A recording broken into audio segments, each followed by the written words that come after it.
Tu es CEO de Baltis, tu es entrepreneur dans la tech, dans la fintech, spécialisé de crowdfunding. Tu as levé pas mal d'argent. J'ai vu sur ton profil LinkedIn 100 millions d'euros levés en plus de 200 projets financés. Moi, je me destinais plutôt à une carrière longue dans une boîte parce que c'est ce que je connaissais à travers soit mes parents qui ont eu des carrières dans le même groupe, dans la même boîte, jusqu'au jour où en fait j'ai trouvé un problème où je ne savais pas comment investir l'argent que je commençais à gagner parce que je commençais à travailler.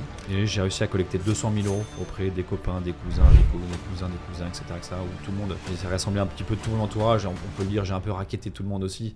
Et donc j'ai réussi à collecter 200 000 euros. Mais ils avaient les moyens du coup. On ne naît pas entrepreneur, on le devient. Depuis en fait la création, tu avais une ligne directrice, ça avance le jour le jour. Si tu devrais tout refaire, tu recommences, qu'est-ce que tu ferais différemment?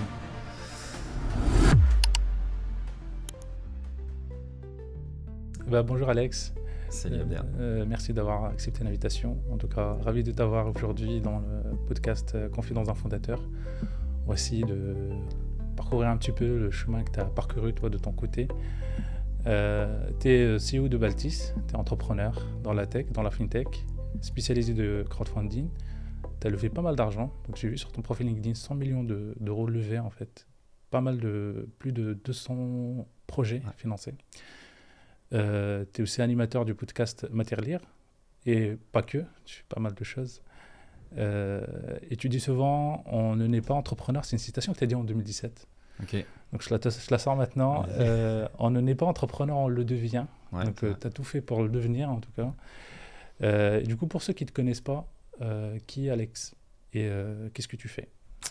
Déjà, merci pour l'invitation. Je suis hyper content d'enregistrer avec toi. Ravi. Aujourd'hui, surtout à Lille. Parce qu'il faut savoir que le studio est à Lille, que Oui. tu es originaire et moi aussi, donc c'est sympa de se retrouver pour une fois à Lille et pas à Paris pour enregistrer un podcast, donc c'est cool. Et moi qui pensais que tu es à Paris. Ouais, et maintenant je suis à Lille depuis 5 ans maintenant. Okay. Donc Alexandre, donc moi j'ai 37 ans. Je me considère avant entrepreneur comme aussi père de famille, qui est une autre entreprise à gérer aussi. Entrepreneur dans pas mal de sujets, très curieux de tout ce qui tourne autour des finances personnelles. D'où le fait qu'après avoir créé Baltis, j'ai aussi en parallèle monté un podcast sur les finances personnelles. Ouais. On y reviendra. Et également passionné de tout ce qui tourne autour de la gastronomie française, des échecs aussi, et du théâtre. J'ai fait beaucoup de théâtre encore récemment. Donc voilà, j'aime bien avoir beaucoup de projets. Donc je suis plutôt un homme de projet, un homme d'action, un homme de terrain. Donc je dirais que je cumule pas mal de projets en même temps, mais pour l'instant ça se passe plutôt bien, quoi. C'est pas mal. C'est pas mal, je vois que tu speed, c'est pas mal, c'est bien. En fait, tu as entrepris jeune, en fait. Donc, tu avais un poste à Paris, c'est ça? Tu travaillais dans le domaine de l'immobilier à La Défense. Et tu avais choisi de quitter en fait, ce poste-là à 26 ans. Qu'est-ce qui t'a poussé en fait, à partir dans l'entrepreneuriat? Moi, je me destinais plutôt à ce qu'on appelle une carrière longue dans une boîte, parce que c'est ce que je connaissais à travers soit mes parents, qui ont eu des carrières dans le même groupe, dans la même boîte pendant toujours, soit par rapport à ma famille ou aux gens que je connaissais. C'était un peu, il y a 10 ans, 15 ans, un peu l'objectif des gens, c'était d'être rentré dans une boîte et de gravir les échelons un par un.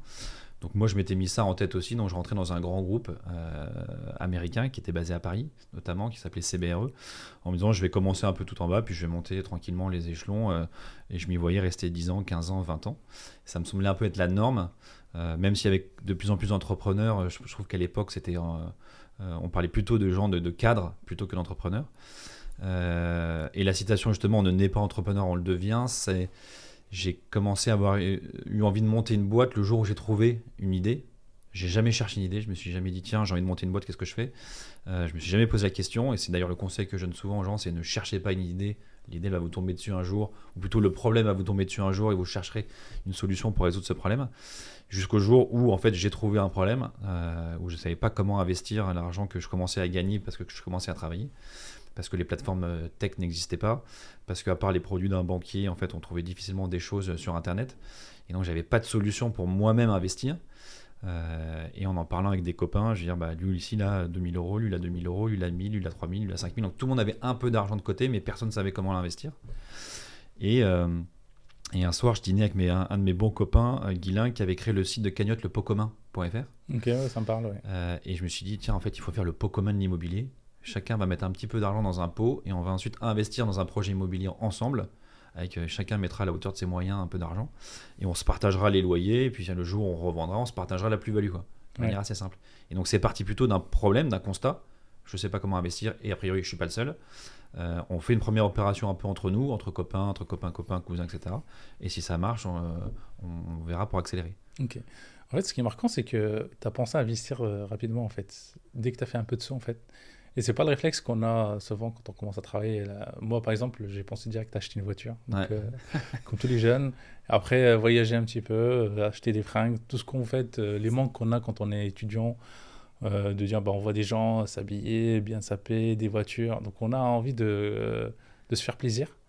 Donc, toi, tu as eu cette idée-là, bah, j'ai de l'argent, il faut que j'investisse. Et c'est pas mal. Et d'où ça vient, en fait, cette Made Nest, en fait Je pense que ça vient assez naturellement. Ça vient aussi peut-être de mon éducation, où j'ai un père qui a travaillé dans le monde financier, dans la banque, et qui très vite a dit il faut d'abord épargner et le reste, on le dépense. Moi, je suis presque à ça. Moi, je suis plutôt addict à l'investissement. Donc, j'investis et le reste, je le dépense. Donc, dès que j'ai un peu d'argent, j'investis. Surtout que maintenant, on peut investir avec des vraiment tout petits tickets. Quand avant, c'était compliqué d'investir à 1000 euros ou 2000 euros. Aujourd'hui, c'est quand même assez facile d'investir. Ouais, tout à fait. Donc, moi, ma philosophie, c'est plutôt j'investis beaucoup et le reste, je le dépense. Okay. Et je suis moins attaché, moi, aux voitures, aux habits, aux voyages. Moi, j'adore voyager en France, c'est pas trop loin. En Europe, j'aime bien m'habiller facilement. Je roule en Renault, enfin, tout me va très bien. Et par contre, j'investis pour le coup énormément. Okay. Parce que c'est ce qui m'amuse le plus, c'est ça. Et ensuite, passer du temps avec les copains, la famille et faire le tour de France en mobilette. Mais j'ai plutôt une vie assez simple, on va dire, dans le quotidien. Par contre, j'investis beaucoup. Ouais. Ok, bah c'est pas mal. Tu as eu la fibre des jeunes âges, c'est beau. Et du coup, quand tu avais pensé, tu avais une idée en tête, du coup, tu avec tes potes, tu dis que j'ai l'idée, je pense avoir trouvé la solution parce que tu avais un pote qui avait fait ça. Mais tu avais pensé à faire quoi en premier avant de lancer le projet ? En fait, moi, le premier constat, c'est il faut qu'il y ait un problème qui me touche personnellement. Je voulais pas monter une boîte à quelque chose qui me concerne pas du tout parce que je voulais être sûr d'avoir identifié un vrai problème. Et si ça me touche moi, il faut que je vérifie si ça touche d'autres personnes. Parce que si je suis seul dans ce cas-là, pas besoin de monter une boîte, autant trouver une solution pour moi tout seul. Donc c'était important de très vite contacter mon entourage pour savoir si eux aussi rencontrent le même problème. Parce que si on est 10, en fait, on est 100, enfin on est 1000, en fait on est plein dans ce cas-là. Donc ça a été de vérifier que le marché a fait le même constat que moi. Donc là, a priori, en passant quelques coups de fil, en parlant avec des copains, ils avaient tous ce même problème-là. Ils avaient tous un peu d'argent sur leur compte chèque ou sur leur livret A et encore plutôt sur leur compte. Donc là, je me dis, ok, là, il y a un truc à faire. Et je me suis dit, il faut que je me lance, il faut que je teste en fait une première fois avant de lancer toute une boîte, lancer un site, déposer un agrément AMF ou quoi que ce soit. Il faut déjà tester, voir si vraiment ça marche une première opération. Et donc très vite, j'ai lancé sans site, sans rien, une première opération juste pour voir si ça fonctionne. Et j'ai réussi à collecter 200 000 euros auprès des copains, des cousins, etc., où tout le monde, j'ai rassemblé un petit peu de tout mon entourage, on peut le dire, j'ai un peu racketté tout le monde aussi, et donc j'ai réussi à collecter 200 000 euros. Et ils avaient les moyens du coup. Ils avaient tous un petit peu d'argent, 1000, Okay. 2000, 3000 de côté, donc ils avaient tous envie de m'accompagner, mais surtout, je leur ai pas proposé d'investir dans ma boîte, mais d'investir dans un projet immobilier. Okay. Donc en fait, on a acheté un bien immobilier, ici d'ailleurs à côté de Lille, à 200 000 euros. Et ensuite, moi, tous les mois, je leur reversais les loyers. Quoi. Donc, c'était pas investir au capital de ma boîte, c'était investir dans un projet immobilier à mes côtés. Et même si finalement, j'en faisais pas de deuxième, ils auraient quand même investi dans l'immobilier. Donc, c'était déjà ça. Quoi. Ça aurait été déjà une première victoire. Quoi. Non, c'est pas mal. Donc, tu avais fait ton premier test pour voir à quoi t'attendre, en fait, si tu devrais aller partir sur du scale. Non, voir si ça marche. Et la deuxième chose très importante que j'ai faite tout de suite, parce que j'étais tout seul, sans associé, un peu isolé, j'ai créé ce que j'appelais à l'époque un conseil des sages. Et donc un conseil des sages, moi je pars du principe que toute personne a dans son réseau, dans son entourage, des personnes qui ont du talent, qui ont une spécialité ou une expertise, et qui sont toujours contentes d'aider quelqu'un. L'être humain est toujours prêt à aider quelqu'un. Ouais. Et on a tous dans notre entourage, quel que soit notre pays, notre ville, notre âge, on a tous des gens, des anciens collègues, des anciens étudiants, des membres de notre famille, prêts à nous aider. Ouais. Et donc j'ai constitué un conseil des sages de 5 personnes. J'ai mon ancien boss, tout simplement, sur la partie immobilière. J'avais mon parrain qui travaillait dans le monde juridique. La mère d'une amie dans le monde financier. Mon père qui était plutôt dans le côté financier, bancaire. Et mon fameux copain Guilain du pot commun. sur la partie plutôt tech. Et donc, j'avais un peu toutes les expertises pour monter une boîte dans le monde de l'investissement. Ouais, t'as un board en fait. C'est mon petit board, mes conseils des sages, parce que je leur donnais pas de part. Ok. Je les rémunérais pas parce que je pouvais pas. Donc, je leur disais, vous allez aider l'entrepreneur que vous connaissez via le monde perso ou pro. En contrepartie, tous les trimestres, on se fait une bonne bouffe, un bon resto tous ensemble. Vous allez pouvoir vous connaître aussi parce que vous vous connaissez pas et peut-être bosser ensemble. Et on fera ça une fois par trimestre, donc 4 fois par an, donc c'est pas très engageant non plus. Et ce conseil des sages, il a duré quasiment jusqu'à 6 ans, 7 ans. Ils étaient hyper contents de m'accompagner. Et je les voyais tous ensemble tous les trimestres. Individuellement, quand j'avais un sujet fiscal, comptable, juridique, financier, immobilier, je les appelais. Et donc, je me suis équipé de ce conseil des sages pour lancer officiellement l'opération 2, 3, 4 et toutes les suivantes avec des gens experts, sympas et qui avaient envie d'aider un entrepreneur dans un domaine qu'ils maîtrisaient, quoi. Ouais, franchement, c'est bien pensé. Hein. Et ça, je le recommande à des entrepreneurs qui veulent se lancer en disant faites ça, Bah, même pendant ça... 1 an si vous voulez. C'est facile, c'est gratuit. Et moi, je fais partie du conseil des sages maintenant parce qu'on me demande et je le fais aussi avec plaisir. Oui. Et donc, en fait, il faut savoir envoyer la balle aux autres aussi facilement. Quoi. Non, mais c'est une très très bonne idée parce que maintenant, on se fait accompagner par des incubateurs. Mais du coup, toi, tu avais fait ton propre startup studio avec. Tu as choisi tes partenaires, exactement, tes experts. Non, c'est bien pensé. Là, tu avais dit que tu étais lancée toute seule au début. Est-ce que c'est par choix ou il n'y avait personne? Alors, je pense que si on cherche, on trouve. Hein, donc, j'aurais pu trouver un associé. Sauf qu'à ce moment-là, 2015, c'est pas aussi facile de trouver un associé. Aujourd'hui, c'est vrai qu'on fait des appels sur LinkedIn, cherche un associé ou le réseau, des trucs comme ça. Ou même dans les amis d'amis, les copains, on trouve toujours quelqu'un pour entreprendre. C'est plus facile aujourd'hui. À l'époque, c'était quand même plus opaque, plus difficile et moins... Ça paraissait plus risqué de monter une boîte, donc c'était moins facile de trouver. Et en fait, moi, j'ai eu cette idée-là. Je suis avec mon conseil des sages, qui a toutes les expertises. La première opération qui s'est plutôt bien faite. Je n'ai pas forcément besoin d'un associé. Par contre, j'ai demandé de l'aide à 2 personnes. Un, mon frère, qui était très dans la tech, qui m'a aidé à faire mon site sur WordPress à l'époque. Hein, donc c'était vraiment un truc très... Et je savais pas faire, donc je me suis dit, je vais demander à mon frère de m'aider. Et 2, moi j'ai eu un parcours académique où j'étais plutôt dans les derniers de la classe dans toutes les années, dans toutes les écoles que j'ai faites, dans toutes les promos, j'étais plutôt au fond du classement en cours. Et la dernière année, j'ai quand même essayé de faire un master spécialisé en gestion de patrimoine et en immobilier. Oui. Bon, j'étais aussi dans les derniers, hein, mais je l'ai eu quand même. Et du coup, je suis allé voir le major de la promo. Et je lui ai dit, est-ce que tu veux pas me donner un coup de main pour déposer les statuts? Parce que je sais pas, à l'époque, je sais pas comment on fait les statuts. Qu'est-ce qu'il faut faire? Il faut que je fasse un petit business plan quand même, mais je sais pas faire. Donc, lui était très fort dans tout ce qui est fiscal et financier. Et je lui ai dit, est-ce que tu veux pas me donner un coup de main pour m'aider à monter Baltis et sur tout ce que je connais pas, donc sur la partie, on va dire, financière, quoi. Et donc déjà quand il m'a vu arriver, il était un peu étonné que en gros le cancre lui demande des infos. Je lui ai expliqué mon projet. Et ça m'a un peu rassuré qu'il y croit et qu'il m'aide, parce que je me suis dit, ok, si lui, major de la promo, il y croit, ça veut dire que c'est pas si mal mon truc. Et je lui ai dit, je te propose un deal, je te file 10% des parts de la boîte pour le coup, et tu m'accompagnes sur toute la durée de la vie de la boîte, sur tous les sujets fiscaux et financiers, quoi. Et ça s'est passé comme ça, il a accepté. Donc je lui ai donné 10% de la boîte, qu'il a encore aujourd'hui. Ok, c'est Clément du coup. C'est Clément, effectivement, Clément Dornier, qui bosse à côté. Et le deal, c'est qu'il n'est pas rémunéré pour ce qu'il fait, mais par contre, il a des parts. Et en contrepartie, il m'aide le soir et le week-end, alors de moins en moins, voire plus aujourd'hui, mais surtout les 2-3 premières années, où il travaillait en gros soir et week-end pour m'aider sur tous mes sujets financiers, juridiques et comptables. Non, c'est pas mal. Je vois un petit peu comment tu as construit un petit peu l'entourage. Et c'est là où est l'importance de l'environnement, en fait. Les gens avec qui on démarre, c'est très important. Tu as su t'entourer en fait, des bonnes personnes pour commencer, et c'est ça qui t'a boosté, en fait. C'est important d'entretenir son réseau, mais son réseau familial, bien sûr. Toutes ses expériences professionnelles. Il faut toujours quitter les boîtes dans de bons termes parce qu'on ne sait jamais. Tu vois, moi, la preuve, c'est que mon ancien boss est rentré dans le conseil des sages de Baltis et c'est devenu ensuite mon actionnaire 5 ans après. Donc très important.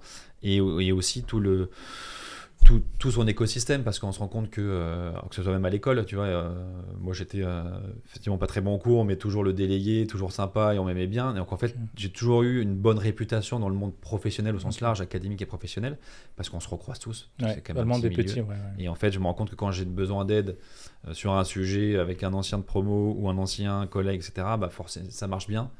Et ça continue aujourd'hui. Et je pense qu'aujourd'hui, c'est peut-être une de mes plus grandes fiertés, c'est d'avoir une très très bonne réputation assez droit, assez intègre dans tout ce que j'ai fait. Ouais. Et ça se ressent aujourd'hui et ça fonctionne bien grâce à ça. Ouais. Effectivement, ouais, je vois le sens. Et en fait, il y a un truc que je vois souvent, c'est que ça veut pas dire quand on fait un échec scolaire, on n'était pas bon. Ça veut dire qu'on va pas réussir après, en fait. Et généralement, ceux qui sont les premiers, etc., bah, ils se mettent à chaque fois dans la tête qu'ils vont devoir être des bons salariés, des bons conseillers, des bons consultants. Ils vont rentrer dans les cases et en fait, ils vont pas aller voir un petit peu ce qui se passe à côté parce qu'ils sont à fond dans ce qu'ils font. Et puis, le mec qui était au fond de la classe, il finit par être le patron de celui qui est en fait premier de la classe, quoi. Donc, Ouais, ça a dû arriver forcément, mais moi je vois. moi, je connais des personnes comme ça. Moi j'ai plutôt l'impression que les premiers de la classe finissent plutôt effectivement cadre sub dans des grosses boîtes, effectivement, et qui marchent très bien et qui sont très bons. Et souvent les derniers de la classe, c'est pas qu'ils sont mauvais, c'est peut-être qu'ils sont un peu plus flemmards ou un peu moins envie, ou un peu plus artistes et un peu moins scolaires. Ouais, voilà. Et eux finissent peut-être un peu plus effectivement entrepreneurs, parce que pour être entrepreneur, il faut quand même être un peu fou, hein, quand même, et un peu créatif aussi. Voilà, un peu de château. Et ça, c'est peut-être un peu plus l'autre moitié de la classe. Ouais. Ouais, effectivement. Et pendant le lancement, est-ce que tu avais eu des doutes ou des peurs? On en a tous au lancement. C'était quoi les tiens en fait?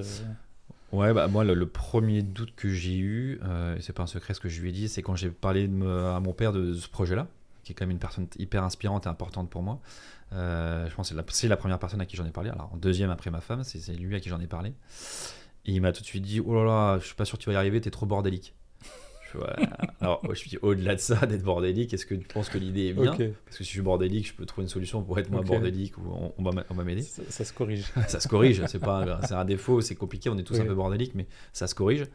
Et quand je lui ai expliqué le projet et tout ce que je voulais faire, donc là, il a compris assez facilement, parce que c'est venant lui du milieu financier, il a compris très vite ce que je voulais faire. Et donc là, il a dit, ok, l'idée est bien, par contre, il faut vraiment que tu sois accompagné sur pas mal de sujets, parce que tu pourras pas tout faire. Et ensuite il est rentré dans le conseil des sages, donc ça a été un peu le doute, voilà, comment je vais faire, mais finalement il m'a accompagné. Donc ça, c'était le premier mini-doute que j'ai eu. Et le deuxième, c'est quand j'ai commencé du coup à vouloir créer une boîte, donc créer une marque qui s'appelait pas Baltis à l'époque, qui s'appelait Agora. Ça s'appelait Agora Capital, donc Agora, un peu la place de marché, et donc la place de marché où on se retrouve pour investir ensemble. Ok. Et donc je je crée le site, je lance la société, etc., etc. Et au bout, je pense d'un mois, je reçois un beau courrier d'une boîte qui me dit qu'en fait le nom est pris, qu'il n'avait pas le droit de le prendre, et que si en gros je change pas de nom sous un mois, c'est la guerre avec les avocats, etc., quoi. Donc en gros, je venais de me lancer, je venais de communiquer sur Facebook à l'époque, parce que je faisais pas trop de LinkedIn. Et là, c'est un peu la descente. Oh, merde, en fait, tout de suite, je me tape un avocat qui m'écrit, il faut changer de nom, sinon c'est la guerre, etc. Donc petit coup sur le moral de se dire, j'ai à peine commencé, que déjà j'ai un petit coup d'arrêt. Je venais de recevoir mes cartes de visite et tout, j'étais trop content. Et donc je suis reparti dans l'autre sens pour retrouver un nouveau nom, et j'ai eu vachement de mal à trouver. Et du coup, j'ai utilisé un peu le système participatif, où j'ai créé un groupe Facebook à l'époque, où j'ai dit, ceux qui me trouvent bon futur nom, je lui offre une bouteille de champagne, quoi. Ok. Et je lui ai dit, voilà, les grands mots, c'est de l'investissement, c'est du participatif, c'est du local, etc., etc. Et j'ai reçu, je sais plus, 100, 200 ou 300 propositions. Et du coup, on a trouvé Baltis. Mais c'est là où ça vient. Okay. Et on a changé le nom et on est reparti, quoi. Ok, ça marche. Et dans les débuts, dans les premiers projets que tu avais fait lancer, est-ce que tu avais une anecdote à nous raconter sur quelque chose où tu t'attendais pas que ça allait se passer comme ça, en fait? Il y a notamment donc la première opération, donc un petit peu avant que les choses se lancent. Elle a été un peu un petit clin d'œil au destin, parce que c'est une opération, alors toi tu vas connaître, à Mouveau. Okay. Donc Mouveau, pour ceux qui ne connaissent pas, c'est dans le nord de l'île, c'est là, on va dire, la première couronne de l'île, dans le nord. Et en fait, quand j'étais petit, j'habitais à Mouveau. Et mes parents m'emmenaient régulièrement faire les courses dans cette poissonnerie-là, parce qu'on a acheté du coup les murs d'une poissonnerie. Et donc j'allais faire, je pense, toutes les semaines, je pense, les courses avec mes parents, parce que moi j'adore tout ce qui est autour de la gastronomie, de la cuisine, donc j'allais volontairement faire les courses tous les week-ends, et surtout avec mon père. Et donc j'allais dans cette poissonnerie quand j'étais petit. Okay. Et quand j'ai lancé la première opération de Baltis, il fallait que je trouve du coup une opération en face. Et là, je reçois d'un agent immobilier à Lille les murs de cette poissonnerie à vendre. Okay. Je me suis dit, c'est sûr, c'est la première. Elle est un peu symbolique pour moi, parce que je connais très bien le placement, parce que j'allais quand j'étais petit. C'est une poissonnerie, c'est dans le nord de l'île, donc dans l'île, donc une ville dans laquelle j'ai habité et j'habite encore aujourd'hui. Donc en gros, je me suis dit, c'est vraiment un signe du destin. Ouais. Il y a tout qui. J'avais à peu près. Elle coûtait 200 000 euros, enfin 180 000 euros plus les frais. Et moi, je pensais pouvoir collecter 200 000 euros auprès de mes proches, etc. Je me suis dit, il y a tout, là pour le coup, il y a tout qui s'aligne. Il y a un côté un peu émotionnel aussi, parce que c'est la poissonnerie dans laquelle j'allais quand j'étais petit. Et donc j'ai dit, ok, donc c'est sûr que c'est celle-là. Un bon repère aussi, donc tu la connaissais, donc c'était un bon repère en fait. Ouais. Tu te lançais pas dans un projet inconnu. Et tu l'as toujours cette. Et on l'a revendu en 2022, donc on l'a Ok. acheté en 2016. Et généralement, quand on achète des biens immobiliers comme ça, des commerces, on les garde 5-6 ans. Ok. Donc on est arrivé au bout du cycle en 2022 et on l'a revendu. Et on l'a plutôt bien revendu, juste Ok. avant que le marché baisse un petit peu. Donc on Ça est marche. tous sortis de manière positive sur le dossier. Ouais. Du coup, là, le premier, tu l'avais fait avec ton entourage, si j'ai bien compris. Ouais. Mais pour les suivants, j'en doute bien que tu comptes encore sur tes potes parce que tu les as raquettés. C'est ça, T'as vidé les terlières. Ouais. Mais comment t'arrives, c'est quoi le secret en fait, pour convaincre en fait des particuliers, partir avec toi sur des projets d'investissement, donc dans l'immobilier pour commencer, alors que toi, tu n'avais pas de passé, tu n'avais pas d'historique, tu étais encore jeune. C'est quoi le secret? Comment tu as réussi en fait à les rassembler? Bah, évidemment, là, comme tu dis, la première opération, c'était peut-être la plus facile parce qu'effectivement, j'ai un peu raquetté mon entourage qui, effectivement, comme tu dis, ont un peu de chance, avaient un peu d'argent, mais en fait, on était, je crois, 34 dans la poissonnerie. Ok. Donc les gens ont mis en moyenne 5 000 euros. La deuxième opération, ça a été un peu plus dur, mais en fait, c'était plutôt les amis des amis. Et je leur ai tous dit, en fait, vous êtes 34, parlez-en tous autour de vous à 2 personnes, collègues, cousins, copains, qui vous voulez, pour faire un peu grossir la communauté. Pareil, je vous offre une bouteille de champagne si vous êtes ambassadeur, qui vous ramenez quelqu'un. Donc la deuxième opération, qui était à Saint-Germain-en-Laye, donc dans les Yvelines, dans le 78, on a acheté une boulangerie. Ok. Donc ça s'est fait relativement facilement cette deuxième. Par contre, la troisième, ça a été beaucoup plus dur parce que j'avais un peu effectivement fait le tour de mes amis, des amis de mes amis, donc c'était beaucoup plus dur. Donc là, je me suis dit, il faut que je trouve d'autres leviers parce qu'en fait, mes amis ne sont pas infiniment riches non plus. Ok. Donc il faut que je trouve d'autres leviers, quoi. Donc là, 2 choses. Le levier digital, donc faire un site. Déjà, faire un site, commencer à être un peu référencé, commencer à communiquer un peu sur les réseaux sociaux qui à l'époque étaient quand même un peu légers. Donc communiquer. Et 2, je me suis dit, on achetait à Saint-Nazaire un institut de beauté. Et qui est juste à côté de la place du marché, quoi. Et du coup j'ai imprimé des tracts en gros et je suis allé tracter sur le marché de Saint-Nazaire pour dire sachez que la petite boutique qui est là-bas, si vous voulez, vous pouvez investir à partir de 1 000 euros dans cette boutique là. Et donc j'ai tracté au marché comme on peut tracter pour de la politique. Moi je tractais pour acheter un local commercial. Okay. Et j'ai mis les tracts dans toutes les boîtes aux lettres autour du local en disant sachez que chers habitants du quartier ou chers voisins, que la petite boutique en bas qui est un institut de beauté, vous pouvez être propriétaire avec 1 000 euros. Et c'est un choix en fait de partir sur des locaux commerciaux comme là, ouais. ou ne pas partir sur des immeubles de rapport. Ouais, c'est complètement un choix pour 2 raisons. La première, c'est que quand on pense immobilier, on pense quand même très vite résidentiel, sa résidence principale, ou quand on pense investissement locatif, on pense tout de suite acheter un studio, une maison, un appartement, une coloc, on pense très vite quand même résidentiel. Et moi, je voulais qu'on puisse proposer aux investisseurs de diversifier vers une autre classe d'actifs, qui est l'immobilier commercial, qui est très peu connu du grand public. On n'a pas forcément le réflexe d'acheter une boulangerie en bas de chez soi parce qu'il n'y a pas de site d'annonce, tiens, je vends une boulangerie. Donc c'est un tout petit marché un peu opaque. Et pourtant, c'est le marché qui est, moi, j'estime le plus rentable dans l'immobilier. Effectivement. Ouais. Parce que les locataires sont stables. Un boulanger, il a pour 15 ans, un pharmacien, une crèche. Tu refactures toutes les charges et les taxes foncières, charges de copro, assurance. Il n'y a pas de travaux. Il n'y a pas de travaux parce qu'ils sont à la charge du locataire. Ouais. Alors à part évidemment la façade et toitures, les gros travaux, mais sinon tout est à sa charge. Ouais. Et tu as des baux plutôt long terme, donc des baux de 9 ans avec des portes de sortie à 3 ans et à 6 ans. Donc tu sais quand est-ce que ton locataire peut partir. Mais souvent une pharmacie, quand elle veut partir, elle revend son fonds de commerce à un autre pharmacien. Donc il n'y a même pas de vide locatif. Donc c'est un peu méconnu, un peu opaque, et pourtant je pense que c'est le meilleur investissement encore aujourd'hui. Et même pendant le Covid, on a plutôt bien traversé la période. Et on n'a pas de squatter. Il n'y a pas de squatter, il y a très peu de vides locatifs. C'est ça. Parce que alors, quand on est là dans le Vieux-Lille, il y a quelques boutiques qui sont vides, mais ça tourne un petit peu. Ouais. Mais pour moi, c'est l'un des meilleurs investissements possibles aujourd'hui, c'est l'immobilier de commerce, de locaux commerciaux en centre-ville. Ok. Et donc quand tu avais commencé, donc c'était en mode bootstrap, avec un petit budget modeste, site internet, tu as commencé à... WordPress, donc pas très cher, un petit flyer, pas très cher. Ouais, et du coup, tu as passé d'un financement modeste initial à une levée avec Magilim. Donc c'est du coup un partenariat que tu avais fait, ils ont racheté des parts. Ouais. Est-ce que toi, tu l'as vécu comme une opportunité ou plutôt une nécessité sur le choix en fait? En fait, je l'ai vécu de manière un peu C'était prévu, quoi. C'était prévisible que ça se passe comme ça. Parce que moi, je travaillais dans ce groupe-là avant. Donc, je connaissais leur façon de faire, je connaissais bien l'environnement, je connaissais bien aussi le fondateur, qui s'appelle Steven Perron, qui est toujours là.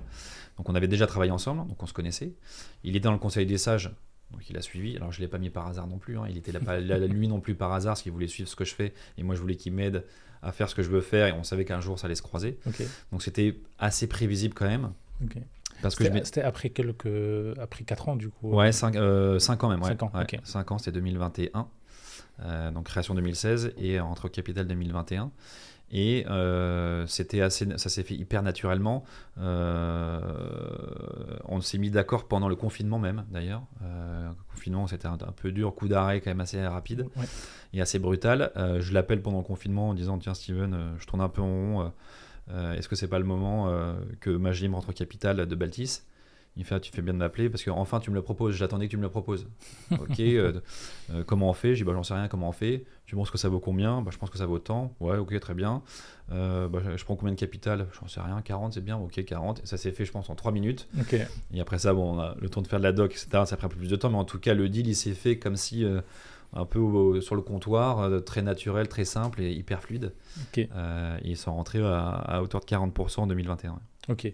Donc c'est pas mal parce qu'en fait, tout a accéléré à partir de ce moment-là en fait, pour toi.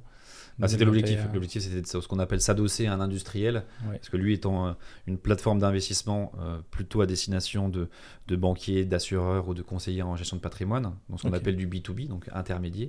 Moi, je m'adresse que aux particuliers en direct, dans ce qu'on appelle le B2C. Donc là, on est très complémentaires sur ce qu'on appelle les canaux de distribution, donc à qui on s'adresse. Donc c'est là où on était très complémentaires et c'était très clair. Et donc dans le groupe, et ça continue comme ça, Magélim s'adresse à des gens qui sont intermédiaires, donc il y a des partenaires. Et moi, je m'adresse à une clientèle directe. Particulier, voilà, particulier. Donc ça apporte quand même les projets en fait. Donc ça apporte des projets, ça apporte de la visibilité, de l'assurance aussi, en disant que maintenant on est adossé à un groupe, donc on va être plus structuré, mieux structuré, on va avoir un DAF, un directeur financier qui s'occupe de tout le groupe, une DRH qui s'occupe aussi de nous, un directeur juridique qui s'occupe au-dessus de nous, donc ça crédibilise aussi beaucoup le message, et ça nous apporte beaucoup d'investisseurs, beaucoup de projets, et ça a aussi énormément contribué au fait qu'on se diversifie vers autre chose que l'immobilier, parce que le groupe était lui en train de se diversifier, voire un peu plus que nous, donc ça nous a apporté aussi des réflexes, un réseau, un écosystème, et moi tout simplement aussi un associé, parce que je considère plutôt Magélim comme Steven Perron, donc plutôt un associé qu'un actionnaire. Donc d'être moins tout seul. On parle souvent de la solitude de l'entrepreneur ou du dirigeant. Là, on se retrouvait à deux. Et de retrouver plein de collègues. On a intégré leur bureau, donc on a vu des gens, c'était sympa. Donc on a créé vraiment un nouveau chapitre qui était, je pense, un peu nécessaire aussi pour se renouveler. Et qu'évidemment je regrette pas parce que maintenant ils sont aussi montés au capital, ils sont devenus majoritaires, même si je reste associé, et si c'était à refaire, évidemment je le referais à 100%. Du coup ça t'a permis de te reposer un petit peu, d'être soufflé, de sortir un petit peu de ce marathon là que tu avais commencé au départ, et d'être branché à plein de réseaux et systèmes qui nous ont fait aller beaucoup plus vite que si on était resté seul. Ça marche. Donc suite à ça, vous êtes parti sur un nouveau projet d'acquisition, donc Proximia. Vous avez racheté ça à une banque. Je trouve ça bizarre. Pourquoi? Parce que généralement, les banques, c'est elles qui achètent pour scaler avec de l'argent. Vous achetez à la banque parce que peut-être ils n'ont pas réussi à faire nécessaire. Comment ça s'est passé? Ça a été assez surprenant, effectivement. Alors, surprenant, la première chose, c'est une plateforme qui a été créée à l'initiative de la banque. Donc déjà, là, j'étais hyper surpris de voir qu'une banque s'est mise à créer une plateforme de financement participatif. Donc déjà, bravo, parce que en fait, les banquiers peuvent être entrepreneurs aussi. Ils l'ont développé pendant 3-4 ans. Ça a plutôt bien marché. Donc c'était Proximia, une plateforme dédiée au Grand Ouest.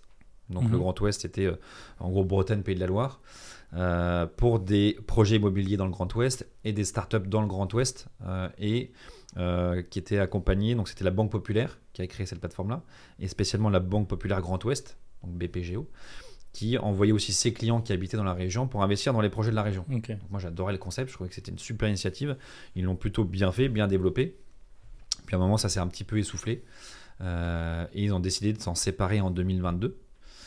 Et ce qui les intéressait le plus dans cette session-là, c'était pas forcément une histoire de prix, c'était en gros qui reprenait. Parce que forcément, on reprenait les investisseurs de la banque, les startups qu'ils avaient financés, les projets immobiliers qu'ils avaient accompagnés. Donc, ils voulaient. Et les équipes aussi. Les équipes, mais ils voulaient être sûrs du sérieux du repreneur, des compétences et l'expertise du repreneur, plus que du prix ou des conditions de cession. Ouais. Donc, c'est ça qu'ils ont cherché en premier, c'est à qui on vend, Ok. et pas combien on vend. Donc, approche un peu différente.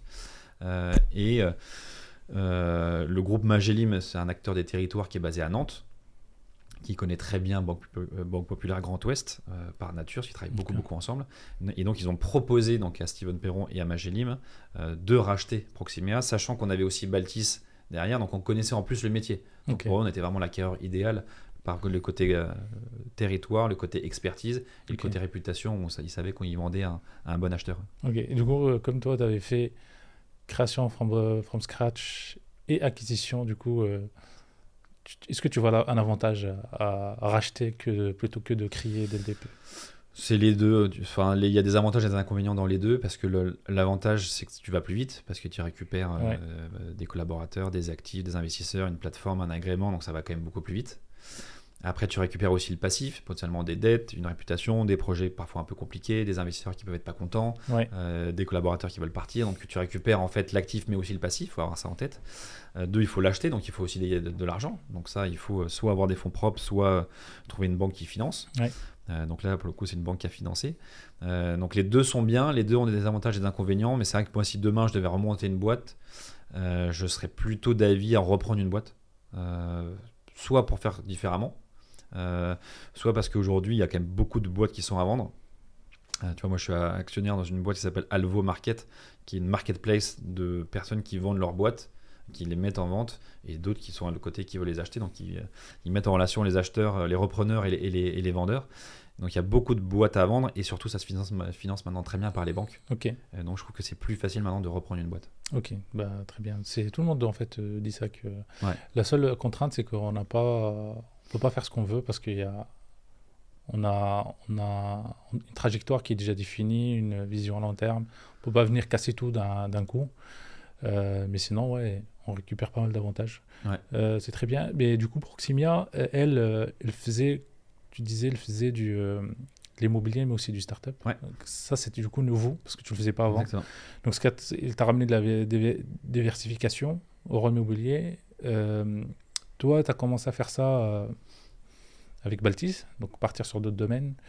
Là, j'ai noté de l'énergie renouvelable, start-up, les chevaux de course. Donc, pas mal de projets. Moi aussi, je t'en parlais tout à l'heure en off. Je te disais que quand je suis allé sur Baltis, j'ai vu que je pensais que start-up. Et là, en parcourant, j'ai vu des projets immobiliers. Ça m'a un peu surpris. Et comment tu justifies ça en fait auprès de tes investisseurs historiques qui étaient là au départ pour l'immobilier? Est-ce que eux, ils étaient contents d'avoir autant de projets? Du coup, ça leur permet en fait de diversifier aussi leurs investissements. Ou ils ont dit ça commence à partir un petit peu dans tous les sens. Comment tu as géré un petit peu cette transition? Alors il y a beaucoup de choses dans cette question-là. Alors déjà pour finir sur le côté Proximia, moi les deux motivations que j'avais, c'était le Grand Ouest, parce que moi je veux vraiment se développer dans les territoires et vraiment localement. Donc je voulais avoir une équipe qui soit présente sur place pour faire des projets sur place pour les investisseurs qui habitent dans la région. Ça c'est un ADN qu'on a tout de suite eu chez Baltis, c'était d'ouvrir les collectes en priorité aux gens qui habitent autour du bien immobilier. Donc on en a un projet à Bordeaux, on l'ouvre en bordelais en premier 24 heures à l'avance. Donc c'était le côté local, et effectivement comme tu dis, c'est le côté start-up que eux faisaient depuis toujours, et vers la direction dans laquelle on voulait aller nous pour diversifier. Sauf que donc ça c'était 2022. Ce que j'ai fait avant, c'est que avant de lancer tout un département start-up chez Baltis, j'ai fait exactement ce que j'ai fait avec la poissonnerie à Mouveau. C'est dit, je vais faire une première opération de start-up pour vérifier que ça marche, que c'est ce que veulent les investisseurs, que je sais les trouver, que je sais les gérer.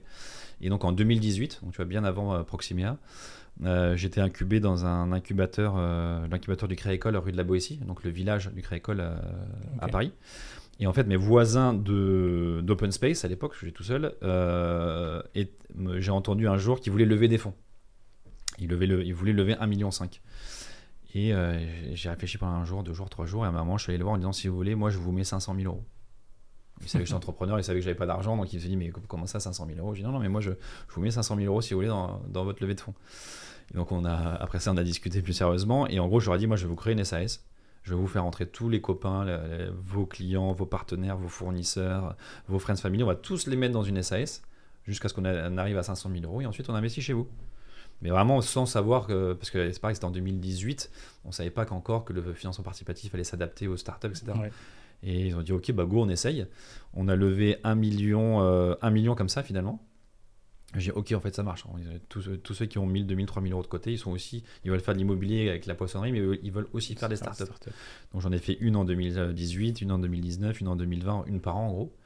Je dis ok, là ça marche. Okay. On prend Proximea, on accélère là pour le coup. Et officiellement, depuis 2022, on fait beaucoup de startups. Okay, ça marche. Et c'est pas dur de convaincre les investisseurs de partir sur une startup que de l'immobilier? Parce que là, l'immobilier, on le voit, c'est physique, c'est immobilier, quoi. L'autre, c'est immobilier. Enfin, l'idée, elle est que dans la tête des fondateurs. Ouais, bah, comme pour l'immobilier, il faut entre guillemets raconter aussi un peu une histoire. L'immobilier, tu racontes, c'est cette poissonnerie dans telle ville avec tel locataire. Je me souviens, il payait 16 800 euros de loyer par an. Son bail qui arrive à échéance dans 2 ans. Enfin, tu racontes l'histoire de ce immobilier-là. La startup, tu racontes une histoire plutôt future, parce qu'en fait, tout est à créer. C'était une très jeune boîte qui venait de se lancer. Mais tu racontes qui sont les fondateurs, pourquoi, comment, où est-ce qu'ils en sont, est-ce qu'ils ont un agrément, est-ce qu'ils ont une tech, est-ce qu'ils ont des clients, est-ce qu'ils ont une traction. Donc, tu racontes l'histoire actuelle et surtout celle qui va arriver. Et tu leur dis, voilà, c'est beaucoup plus risqué, mais ça fait partie d'une diversification qu'il faut avoir. Un peu d'immobilier, qui est rentable, stable et rentable dans le temps, sur le long terme. Et la startup qui peut faire x0 ou x100, mais en tout cas, ça permet aussi, ça reste la classe d'actifs qui performe le mieux depuis toujours, qui est peut-être aussi la plus risquée quand même. Il faut avoir en tête qu'on peut faire x0, alors que faire du x0 sur l'immobilier, c'est quand même compliqué. Donc ça faisait partie un peu d'une éducation financière, où je leur ai dit, voilà, vous avez fait ça, vous avez fait la poissonnerie à Mouveau, vous avez fait la boulangerie dans les Yvelines, sachez que maintenant on a une start-up qui se lance, c'est des actions, on gagnera de l'argent le jour où elle sera vendue, dans 2, 3, 4, 5 ans, on verra, on ne sait pas trop, c'est un peu un pari, mais ça a fait partie d'une éducation, d'une pédagogie qui m'a beaucoup plu, de les initier à ce nouveau monde-là du private equity. Ok, ça marche. Donc en fait, la transition, elle ne s'est pas faite en fait, de jour au lendemain, ça a été laissé sur la durée, ce qui fait qu'il y avait, ils ont accepté le changement, mais par la durée, ils étaient ouverts aussi à ce changement-là. Okay. Et on l'a fait un peu étape par étape, une par une, on a vérifié, on a testé. Et tu parlais de la diversification très large. Elle n'est pas venue, alors elle s'est accélérée quand même ces derniers temps, mais elle est quand même toujours venue brique par brique. Après, on a fait les énergies renouvelables, effectivement. On a financé du solaire, du photovoltaïque. Ensuite, on a fait de l'hôtellerie. En fait, depuis septembre dernier, ou bientôt 1 an, on fait des chevaux de course. Donc tout ça vient brique par brique, même si on a de plus en plus. Il y en a d'autres qui arrivent. C'est quoi le prochain coup? Il y en a pas mal qui arrivent. On travaille sur l'art, notamment avec une plateforme partenaire qui s'appelle Matisse, que j'adore, où je veux travailler avec eux pour offrir à nos clients aussi la possibilité d'investir dans des œuvres d'art. Et en fait, à chaque fois, moi, je m'entoure d'experts pour lancer ces produits-là, parce que je ne peux pas tout savoir, tout connaître. Donc, les startups, je les fais un peu en découvrant, mais avec Proximea, ça m'a apporté un comité, des outils, des réflexes, un track, etc. Sur la partie chevaux, on s'est associé avec des experts du monde hippique qui viennent, eux, chercher les projets. Une fois qu'on les a financés, les gérer et les revendre comme un actif. Donc, je m'adosse à eux. L'hôtellerie, c'est pareil. Je m'adosse à des experts de l'hôtellerie pour proposer des hôtels. Et l'art, je m'adosse à Mathis qui est expert de l'art pour investir dans l'art. Donc je m'adosse toujours à des gens qui connaissent vraiment bien le métier. Et donc c'est là où les investisseurs ont confiance, c'est que c'est pas Baltis tout seul qui lance ces projets-là. Elle se fait accompagner par des experts. Ok, c'est très bien en fait. Du coup, ceux qui sont là avec toi, ils savent qu'ils ont une multitude en fait pas mal de possibilités d'investissement. Et ils peuvent que choisir ce qu'ils veulent. Donc ceux qui sont avancés, ils peuvent aller sur de l'art parce qu'ils ont tout. Et ceux qui débutent, ils peuvent partir sur de l'immobilier, sur de la start-up. En fait, il y a même 2 tiers de confiance. Il y a le tiers de confiance Baltis, ça fait plus de 10 ans qu'on existe. On a un agrément AMF, on a une équipe, on a un track record. Donc, premier filtre, c'est Baltis. Souvent, les gens disent si ça vient de chez vous, c'est que ça a passé plein de filtres. Il y a Magélim en plus. Maintenant, je suis rassuré, j'y vais un peu dans tous les projets. Et deuxième tiers de confiance, c'est le partenaire. Le partenaire dans les chevaux, le partenaire dans l'art, le partenaire dans l'hôtellerie, qui vient rajouter une expertise, un track, etc. Donc il y a double expertise. Et donc le projet qui sort sur la plateforme, il a quand même passé pas mal de filtres, de comités, etc. Et s'il se retrouve sur la plateforme, c'est qu'il a été validé par tout ça. Et donc les investisseurs peuvent y aller sereinement. Ok, c'est très bien. Là, moi, j'ai vu par exemple, l'année 2023, c'était compliqué un petit peu dans l'immobilier, partout. Partout, ouais. J'ai vu quand même que Baltis, malgré que vous avez quand même une grosse part dans l'immobilier, donc ça représente à peu près combien en fait dans les projets? L'immobilier, pour l'instant, ça représente encore 70%, à peu près, un peu plus. Donc normalement, le marché l'a fait en moyenne moins 28%. Ouais. Vous avez quand même navigué à contre-courant, vous avez fait plus de 15%. Ouais. Comment tu l'expliques en fait? Moi, quand j'ai commencé à créer Baltis, ma philosophie, c'était de se dire on va y aller doucement mais sûrement. Tu vois, on commence petit, on voit grand, il ne faut pas s'emballer, il faut faire un projet, puis deux, puis trois, puis quatre, et pas lever 50 millions d'euros pour essayer de faire 300 projets d'un coup la première année. Ouais. Donc plutôt l'approche patrimoniale, bon père de famille, donc avec des fondations assez solides, avec des équipes en place. La moyenne chez nous, c'est 4 ans, voire 5 ans d'ancienneté, donc des gens qui sont là depuis quand même longtemps. Donc il n'y a pas beaucoup de turnover, parce que les gens... ils sont bien et surtout ça fonctionne plutôt bien avec eux, donc des fondations solides. Et ensuite, la reconnaissance du marché, c'est qu'on fait moins de projets que les autres en termes de nombre. Par contre, les dossiers sont bien montés, bien ficelés, bien suivis, bien gérés. Et donc, c'est une histoire de confiance. Et donc, les gens ont confiance en Baltis. Il n'y aura pas 10 projets dans la semaine, il y en aura un, peut-être deux. Donc, on n'accélère pas peut-être aussi vite que certains qui ont peut-être disparu entre-temps. S'ils ont voulu aller trop vite, ils sont un peu brûlés les ailes, on les voit plus. Mais Baltis, on fait 15% de croissance par an, peut-être même parfois 20% de croissance. On est toujours là, on a une super réputation, des projets qui se passent bien. Donc les gens ont confiance, donc les gens continuent d'investir chez nous. Ouais, j'ai vu 63 projets financés en 2023 pour un total de 32 millions levés. Donc c'est quand même... vous n'avez pas chômé en fait. Non, et puis cette année qui est encore très compliquée, je pense qu'on aura encore ces 15% de croissance, voire un peu plus. Quand d'autres effectivement font moins 30 comme le marché, voire moins 50, moins 60, parce qu'ils sont peut-être moins organisés, ou il y a beaucoup d'entrepreneurs que je vois qui montent des boîtes pour les vendre, donc ils veulent grossir le plus vite possible. Moi, c'est pas du tout ma stratégie. Moi, ma stratégie, c'est du long terme, c'est du patrimonial, c'est de faire grossir la boîte doucement mais sûrement, parce que ça la valorise dans le temps, plutôt que de faire une grosse boîte, lever d'argent et disparaître 2 ans après. Ouais, je vois. C'est pas une start-up, c'est pas une start-up Baltis, c'est vraiment une plateforme, une société d'investissement long terme. Okay. C'est quoi le projet le plus rapide que vous avez financé? Alors sur la partie immobilier, on a fait 2 millions en 7 minutes. Ça devait être en septembre 23, donc là vraiment c'était le marché. 7 minutes. 7 minutes, c'est incroyable. Ça allait hyper vite, c'était une opération de marchand de biens sur 6 mois concernant une école à côté de Rennes. Et qu'est-ce qui fait que tout le monde était là, connecté Ouais. Alors, c'est comme les billets de... On a beau avoir plus de 230 projets financés, il y a une règle, c'est que rien n'est rationnel. C'est qu'on a des projets qui vont en 2 secondes, parfois en 10 secondes maintenant, qui vont très très vite. Il y avait quand même une belle communication, c'est ça qui permet d'avoir tous les gens. Ouais, et voilà, donc là c'était 7 millions de 2 millions en 7 minutes. On a fait là, lundi dernier, donc début juillet, 300 000 euros en 4-5 secondes, donc là ça va encore plus vite. Donc il y a vraiment, c'est aléatoire, et on a fait des projets top en 2 semaines, 3 semaines, 1 mois, ce qui nous paraît hyper long chez nous, qui dans la réalité va quand même assez vite, mais on s'est habitué à ce que ce soit qu'on compte en minutes, après on comptait en heures, maintenant on compte en jours. C'est juste un juste retour à la réalité ou à un monde normal. Mais il y a des projets, c'est des secondes maintenant aussi. Et toi, tu as ton radar pour détecter les projets qui vont aller rapidement ou pas? Je pense, parfois je me trompe, je me dis celui-là il va partir c'est sûr, et puis il part en 2 jours, je me dis voilà c'est hyper long alors que c'est 2 jours ça va vite. Et un projet j'ai 100% de conviction, je me dis ça va être un carton incroyable, et ça a mis 3 semaines. Donc même moi je me trompe, mais tout finit par se collecter, hein. On a 0 taux d'échec en collecte, c'est bien. Mais c'est entre 1 seconde et 1 mois on va dire. Donc en fait la problématique plutôt c'est en combien de temps, c'est pas on va pas réussir, mais en combien de temps on va réussir, c'est exactement, ça. exactement. Ok, très bien.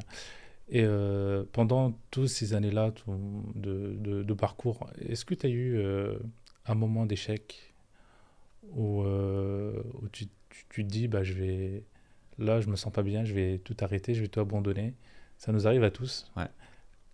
Comment tu l'as vécu en fait? Comment tu as fait pour sortir un petit peu de ce moment-là de doute, où tu te sens en échec? Je pense que tout entrepreneur, en tout cas pour moi, il y a quand même très souvent des hauts et des bas. Des moments où on est à 200%, des moments où on se dit on va jamais y arriver, c'est pas possible, c'est trop compliqué. Donc ça arrive quand même très régulièrement. Alors de manière, sur des périodes très courtes, hein, c'est quelques heures, c'est même pas quelques jours, mais où je me dis c'est pas possible, on va pas y arriver, on arrête tout. Je rends les clés, on arrête. Même si je peux pas, parce que je suis encore le président et 2 associés. Mais parfois, je me sens un peu désespéré en disant mais en fait c'est pas possible, on va pas y arriver. Ou au-delà des collègues, parce que je sais qu'on va finir par les faire, on trouve toujours des solutions. Mais moi, ce qui me touche le plus, que je considère comme un échec, ce qui en tout cas me perturbe le plus, c'est les échecs sur les recrutements, sur les humains que je recrute. Alors parce que je les recrute souvent plus par conviction, par compétence. Dans celle-là, ça va le faire. Elle a le bon état d'esprit. Je le sens bien. Je la fais rencontrer l'équipe. On sent que ça va matcher. Et quand ça marche pas, là vraiment, ça me met vraiment un coup de moelle en disant mais mince, en fait, j'étais persuadé que ça allait marcher déjà en termes d'ego. Et surtout, on a pris du temps, l'énergie, on l'a formé. Ça se passait bien. Et en fait, la personne part pour X raison. Ça, c'est vraiment pour moi l'échec que je vis, c'est le départ d'un collaborateur qui soit motivé. Par une mobilité géographique, par un changement, par l'envie de créer une boîte, quelle que soit la raison finalement, quand je le sens qui part, je me dis mince, en fait on est une famille, on n'est pas censé se quitter. Et quand j'ai un départ, vraiment ça me met un coup en disant mais pourquoi elle part? Alors il y en a qui ont monté leur boîte derrière, donc je suis content parce que je leur ai peut-être transmis un peu la fibre entrepreneuriale, l'envie, etc. Et puis on se voit régulièrement. Mais c'est comme si un enfant quittait la famille, tu sais, c'est pas possible en fait, on est ensemble, tu peux pas partir. Et j'ai vécu 2-3 départs où ça m'a un peu perturbé et ça m'a un peu mis un coup. Et qu'est-ce que tu fais pour un petit peu rebondir heureusement, on a plein de projets et puis on a qui restent. Hein, donc on est très vite remis dans un quotidien qui est quand même, moi j'adore ce que je fais au quotidien. Donc très vite, le lendemain, clac, c'est reparti une nouvelle journée. Donc ce que je fais, alors ce que j'aimerais faire, c'est faire plus de sport parce que je pense que ça permet d'évacuer aussi et de se libérer, de se détendre. Mais je fais pas trop de sport malheureusement, en tout cas pas assez. Okay. Par contre, je fais quand même pas mal la fête. Et je sais que faire un peu la fête, ça me détend en fait. Okay. La musique, la bonne bouffe, le resto. Donc je sais que je fais beaucoup la fête et je me couche souvent quand même un peu tard. Mais ça fait partie de mon rythme, ça fait partie de moi d'ailleurs tout court. Et je sais que voilà, ça me détend, ça me fait du bien physiquement. Alors physiquement dans le sens détendu, mais aussi intellectuellement de décompresser, de lâcher un peu. Et souvent je fais la fête aussi avec des collègues ou avec des gens chez Magellim. Et donc on discute aussi pas mal du développement des boîtes, etc. Okay. Mais en tout cas, là, je fais beaucoup la fête et ça me fait aussi beaucoup de bien. Quoi. Ok. Et comment tu gères ça en fait? Tu dis, je me concentre à 100% et après, je prends un moment à la fin où tu dis, non, je fais des pauses régulières, peu importe le projet. Genre, est-ce que tu attends que ton projet soit financé à la fin, que tu as des moments de focus? Comment tu fais en fait? Alors moi je suis pas forcément hyper organisé, j'avoue que je vis un petit peu au jour le jour, donc c'est un petit peu aléatoire. Après j'ai la chance d'être quelqu'un qui a assez peu besoin de sommeil, donc je sais que mes journées sont très extensibles et le soir et potentiellement le matin aussi, donc j'ai pas besoin de beaucoup de sommeil. Ou en tout cas je me suis habitué, je pense à ça, parce que souvent on me dit t'as trop de chance, t'as pas besoin de beaucoup de sommeil. Moi je pense pas, hein. C'est un peu comme la mémoire, je pense que ça se travaille. Ceux qui ont des enfants s'habituent à dormir moins et à la fin ça leur paraît normal de dormir moins, donc parce qu'on s'est habitué à ça. Après un peu de génétique aussi. Moi je suis pas sûr, moi j'ai très souvent ce débat-là avec plein de copains. Ils me disent mais non mais toi dormir 4-5 heures ça te suffit. Je dis mais non, en fait je pense que le sommeil c'est aussi un muscle comme la mémoire, ça se travaille, ça s'habitue, et donc j'ai pas besoin de beaucoup de sommeil. Parfois je suis content de dormir mais j'en ai pas besoin beaucoup, et donc c'est vrai que j'ai des grandes amplitudes de temps en tout cas pour faire un peu tous mes projets, et j'ai aussi beaucoup de temps pour du coup gérer ces problèmes, pour trouver des idées, pour faire tout ce que je fais à côté grâce au fait d'avoir beaucoup de temps. Ok, ça marche, c'est très bien. Au moins tu te connais quoi. Je me connais, c'est ça. Non mais il faut se connaître, c'est vrai que c'est important, il faut se connaître. Et depuis en fait la création, donc tu avais une ligne directrice, donc tu avances le jour. Si tu devrais tout refaire en fait, tu recommences, qu'est-ce que tu ferais différemment?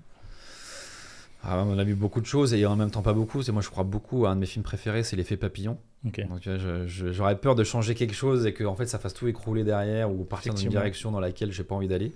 Donc j'ai envie de te dire, je changerais rien pour être sûr d'être là aujourd'hui. Ça, je trouve que je serais pas là aujourd'hui si je change un petit détail en 2016. Ou si j'achète pas la poissonnerie à Mouveau, j'achète une autre, peut-être que je suis pas là non plus aujourd'hui. Tout à fait. Donc la théorie de l'effet papillon, moi j'y crois énormément, donc je ferai rien. Mais par contre, c'est vrai que monter une boîte tout seul, en associé, en fait c'est quand même encore plus compliqué qu'entreprendre tout court, parce qu'il faut tout gérer, tout faire. Les sujets RH, les sujets financiers, les sujets réglementaires, les sujets projet, développement commercial, analyse, il faut vraiment tout faire. On peut pas tout faire. On peut essayer de le faire au début, mais en fait c'est pas sain. Et moi je suis pas bon partout, il y a plein de sujets sur lesquels je suis même pas bon non plus, et je le reconnais. Et donc, je l'aurais peut-être fait avec un ou deux associés, avec chacun notre expertise. Peut-être quelqu'un dans la tech, tu vois, pour avoir une super plateforme. Peut-être quelqu'un plus sur la partie plus DG, enfin gestion de l'interne, gestion RH notamment, suivi des projets, etc., sur lequel je suis un peu moins bon, et moi plutôt sur la casquette développement. Donc, je m'associerai, je pense, avec quelqu'un pour être meilleur dans chacune de nos expertises. Je ferai peut-être un peu plus de BP, de business plan, parce que je savais que j'ai monté Baltis un peu en disant on verra comment ça se passe. Je déteste faire des BP sur 5 ans, sur 6 ans. Moi, je trouve que ça n'a pas de sens parce que rien ne se passe comme prévu, même si les banques les demandent ou tout le monde les demande, il faut les faire. Mais moi, je le fais parce qu'il faut le faire, mais moi, je suis plutôt d'avis, voilà, on fait le mieux, on le fait le max. Pour gérer un budget, oui. Donc, plutôt un budget trésor, c'était très bien, d'investissement de trésor, d'investissement. Mais un prévisionnel 2035, très bien. Mais un, moi, ça m'emmerde. Et deux, je sais qu'il ne sera pas respecté. Quoi. Okay. Dans un sens ou dans l'autre, d'ailleurs. Hein, mais, tout à fait. C'est dur déjà de prévenir un peu l'avenir. C'est pas... C'est un exercice qui n'est pas facile. Tu investis aussi à ton compte personnel, en fait, Business Angel, dans pas mal de startups. Est-ce que tu as une anecdote à nous raconter là-dessus sur un investissement que tu avais fait et que tu ne pensais pas qu'il allait cartonner, ou un où tu t'es dit, là, je pense avoir fait un coup, mais au final, tu l'as raté. J'ai eu les deux, tu vois, pour te dire que les deux sont possibles, et après les deux vont se faire. Donc moi, j'investis beaucoup effectivement dans des startups. J'ai dû faire, une trentaine d'investissements à peu près. Pas mal. Une trentaine d'investissements. Moi, en tout cas, ce que je vendais au départ, c'était, j'essaie de le faire encore aujourd'hui, mais c'est plus compliqué à cause du temps, mais c'est de dire, moi j'investis, mais par contre, je veux aussi m'investir dans la boîte.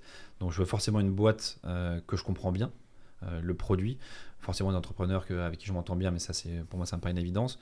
Et je veux pouvoir faire quelque chose, en tout cas, apporter quelque chose sans prendre de la place, en disant voilà, moi je crois à fond à votre truc, je pense que je peux vous aider sur ça, sur ça, sur ça. Sur les 30, je dois être peut-être dans une dizaine de boards ou de comités stratégiques ou de conseils d'administration pour dire. En fait, tu es actif, tu n'es pas passif. J'essaie d'être actif, parce qu'en fait, moi j'aime bien participer à la création de la valeur. Si je peux, moi j'ai investi dans une boîte dans le collagène marin. Je leur ai dit, moi j'adore votre boîte, mais clairement je pense que à part si vous levez des fonds, je vois pas trop ce que je peux vous apporter. Donc là pour le coup, je fais juste de l'investissement et c'est une boîte qui s'appelle Apnée qui marche très bien et je pense que je peux rien leur apporter, mis à part peut-être tester des produits. Je dis un jour si vous voulez tester des produits, moi je les teste et je vous donne mon avis avec grand plaisir. Donc je peux pas faire grand chose.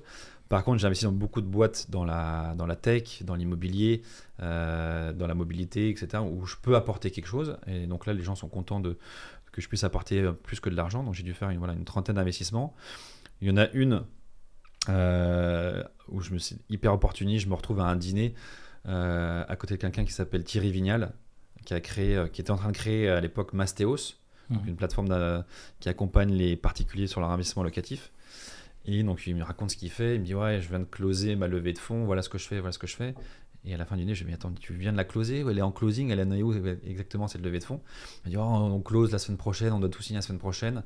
Je lui dis attends, il faut absolument que tu me fasses une place dans cette levée de fonds, je veux absolument rentrer, plus par l'entrepreneur que lui est, qui je considère vraiment comme un entrepreneur un peu à l'américaine, à prendre tous les risques possibles, mais il y va vraiment à 200%, à fond. Et je trouve qu'il n'y a pas beaucoup d'entrepreneurs français comme ça qui font tapis vraiment tous les jours. Je lui dis il faut absolument que tu me trouves une place, je te fais le virement demain si tu veux, mais trouve-moi une place quoi. Le lendemain, il me dit ok, je t'ai trouvé une petite place, mais il faut que tu fasses ton virement aujourd'hui en instantané quoi. Donc je dis ok go, je signe le truc, je fais le virement instantané tout de suite. Et la semaine d'après, il signe tout avec des fonds, avec tout le monde. Donc je suis rentré vraiment in extremis par hasard total, opportunité à côté de cette personne-là. Une boîte dans l'immobilier. Donc je dis en plus je peux t'aider, je peux t'accompagner, on va trouver comment on peut bosser ensemble.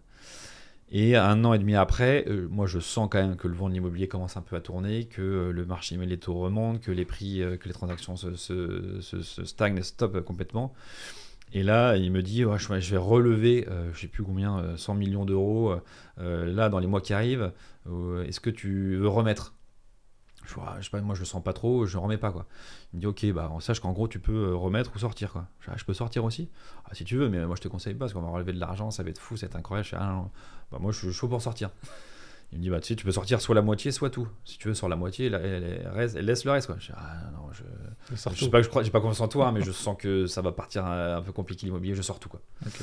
Je sors tout en août je crois. Je reçois le virement le jour de mon anniversaire le 11 août, donc j'ai fait mon cash fact à ce moment-là le 11 août. Et 6 mois après, même pas décembre, la boîte, elle commence à être dans le dur. Et un an après, elle est en conciliation, en liquidation, est terminée. Tout le monde a perdu, quoi. Ok. Et il m'avoue que je suis le seul qui est sorti à ce moment-là, tout seul, alors qu'il y avait quand même plein de BA, plein d'investisseurs pro, plein de fonds qui étaient au capital. Ok. Donc je suis le seul qui soit sorti, je suis le seul forcément qui gagnait de l'argent. Et donc ça a été un peu improbable de savoir qu'il y en a un qui sort, qui en plus est dans le milieu, et 6 mois après la boîte est au tapis, quoi. Ouais. Donc incroyable, mais c'est ce que j'en retiens. Et en fait moi je suis sorti parce que je pensais que le marché immobilier était compliqué, mais je me suis dit, pour une fois qu'on a la possibilité de sortir dans un investissement startup, ce qui est quand même très rare, il faut y aller, quoi. Ouais. Il faut prendre ce qu'il y a à prendre, un peu comme au casino, en fait, sinon tu joues. Il y a un moment, il faut reprendre ses gains et sortir. Donc je voulais voir aussi comment ça se passe de sortir d'une startup. Ouais. Donc je suis sorti en positif, je fais x2,5, donc ce qui est super bien en termes de perf. Et c'est pas contre l'entrepreneur, c'était plutôt le moment et l'opportunité de sortir. Ouais, bah c'est pas mal, tu avais fait le bon choix. Ouais. Et dans ces moments de crise-là, en fait, par exemple, là, l'immobilier, on parle de Corona aussi, c'était compliqué aussi pour pas mal de secteurs. C'est quoi l'attitude, en fait, ou la transparence qu'il faut maintenir et il faut montrer quand on va lever de fonds, faire un crowdfunding? Qu'est-ce qu'on doit faire, en fait, pour espérer avoir réussi, en fait, cette levée de fonds? Je pense que dans tous les marchés, que ce soit l'immobilier et les startups, c'est beaucoup de cycles. Donc parfois tu es en haut, parfois tu es en bas. Quand tu es en bas, tu sais que ça va remonter, tu sais pas quand, mais tu sais qu'après ça va remonter. Et tu sais que quand tout va bien, il y a un moment, ça va redescendre aussi un petit peu.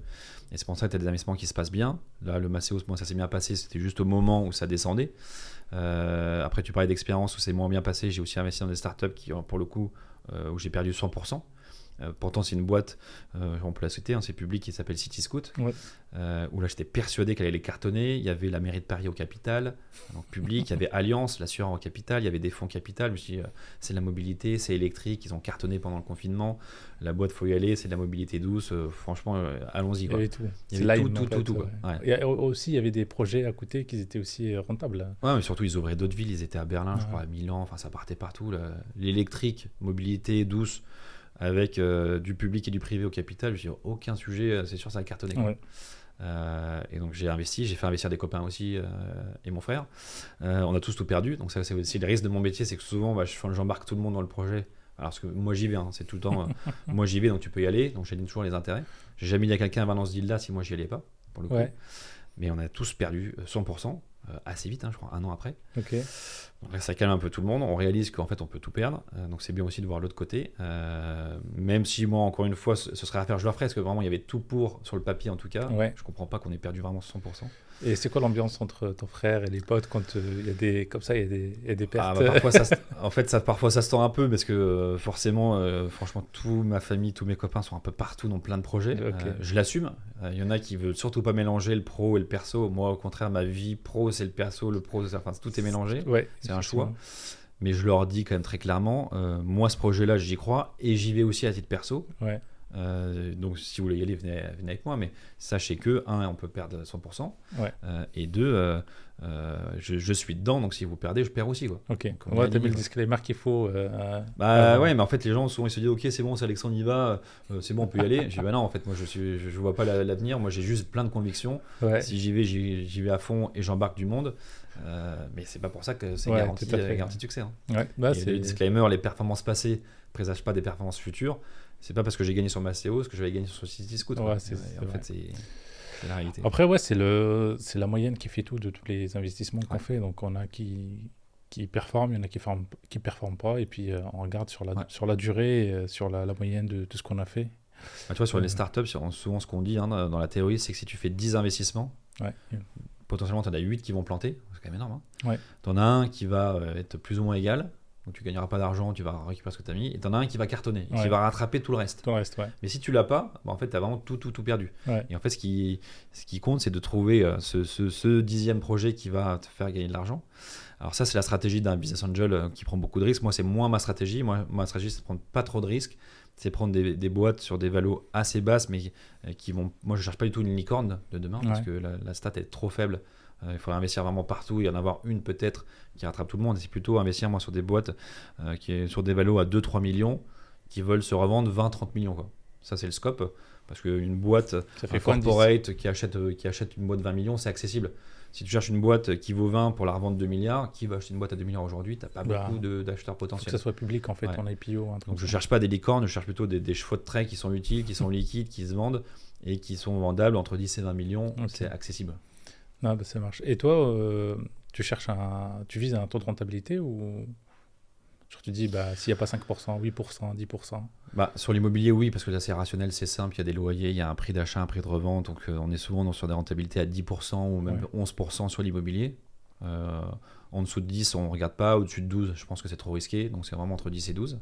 Ok. Sur les startups, pareil, c'est croire au BP ou pas, moi j'y crois pas forcément, en tout cas je me dis juste, est-ce que je crois dans les fondateurs, enfin sur leur capacité à gérer une boîte, quelle est la taille du marché? Est-ce que le marché se compte en milliers, en millions, en milliards en termes de taille? Est-ce qu'il y a de la concurrence? Est-ce qu'il y a une barrière à l'entrée qui est forte? Est-ce qu'il faut des brevets, etc. Donc je regarde plutôt la photo à l'instant T. Et ensuite, on fera, oui, le potentiel sur un BP, je peux te faire 1x10, 1x100, ou 1x50 ou 1x1000 peut-être. Mais en tout cas, moi, ce que je vis, c'est plutôt des boîtes qui sont facilement vendables. C'est-à-dire que j'identifie des acheteurs potentiels avant. Donc, la première question que je pose à l'entrepreneur, c'est tu penses vendre à qui? Et si on me répond, bah, je sais pas, je vendrai à ceux qui veulent acheter. Mais non, tu dois avoir une cible, une target. Moi, quand j'ai monté Balti, c'était pour être intégré à un industriel dont ma GLIM, c'était assez clair. Si je monte une boîte dans l'assurance, c'est pour être vendu à un AXA ou un Allianz. Si je monte une boîte dans le sport, c'est pour être vendu à Decat ou un fonds dans le sport. Donc, c'est comme du marchand de biens. Je cherche d'abord qui est le potentiel acheteur. Oui, tout à fait. Je le vois en fait maintenant dans tous les projets de levée de fonds. À chaque fois, il y a exit possible. Bah, on peut vendre listes. à tel, à tel ou à ça, c'est tel. super. Ouais, en fait, c'est une très bonne info. C'est qui et tu penses combien, quoi. Ouais. Après, voilà, je pense revendre cette boîte-là X% de l'EBITDA ou un pourcentage un multiple du nombre d'inscrits sur la plateforme et autres, parce que c'est des métriques, ils ont déjà racheté des boîtes sur ces valeurs-là. Donc maintenant, on a une petite partie en disant de comparables.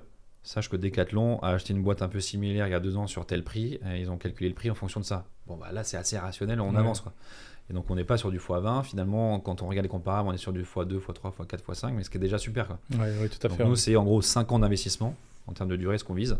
Le temps que la boîte, elle monte, qu'elle relève des fonds, qu'elle continue à monter, qu'elle soit vendue. Et sur des multiples, parce qu'on parle en multiples dans les startups, entre x2 et x6, quoi. Okay. Déjà, si on fait x2, les gens sont tous contents. Donc, on fait du x4, x5 en cible. Ouais, là, c'est pas mal.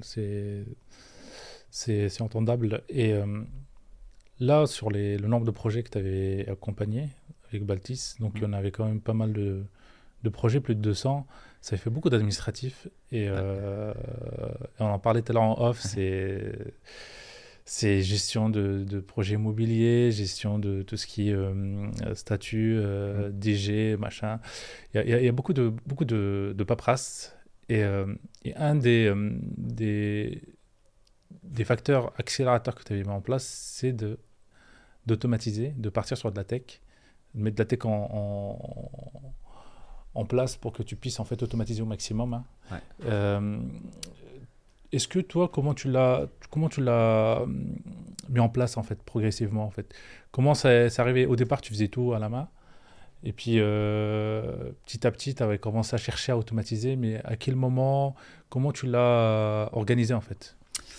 C'est clair que moi, je ne suis pas du tout administratif. Hein. Comme je te dis l'anecdote, mon père me l'a dit, c'est la première chose qu'il m'a dit, bordélique. C'est bordélique, comment tu vas t'organiser.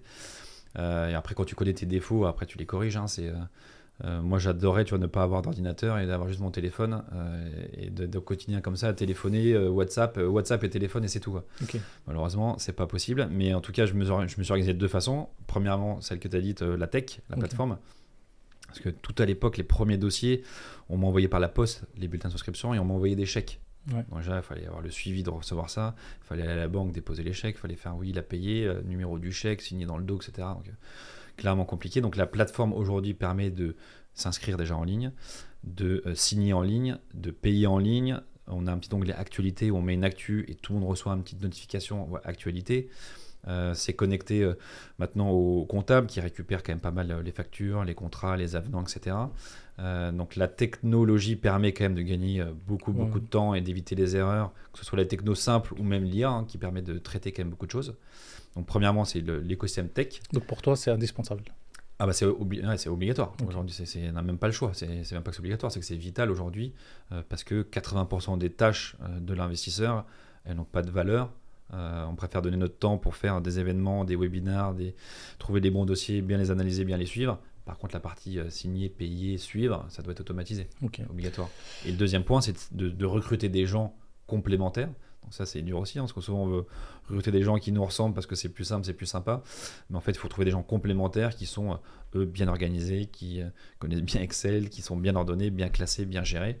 Et moi, les analyses chez moi, elles sont meilleures analystes que moi, et les gestionnaires sont meilleurs gestionnaires que moi. Ouais, en fait, je me suis entouré de gens meilleurs que moi. Ouais, c'est ce qu'il faut faire, c'est la règle. Première règle, c'est de s'entourer, recruter toujours meilleur que soi, en fait.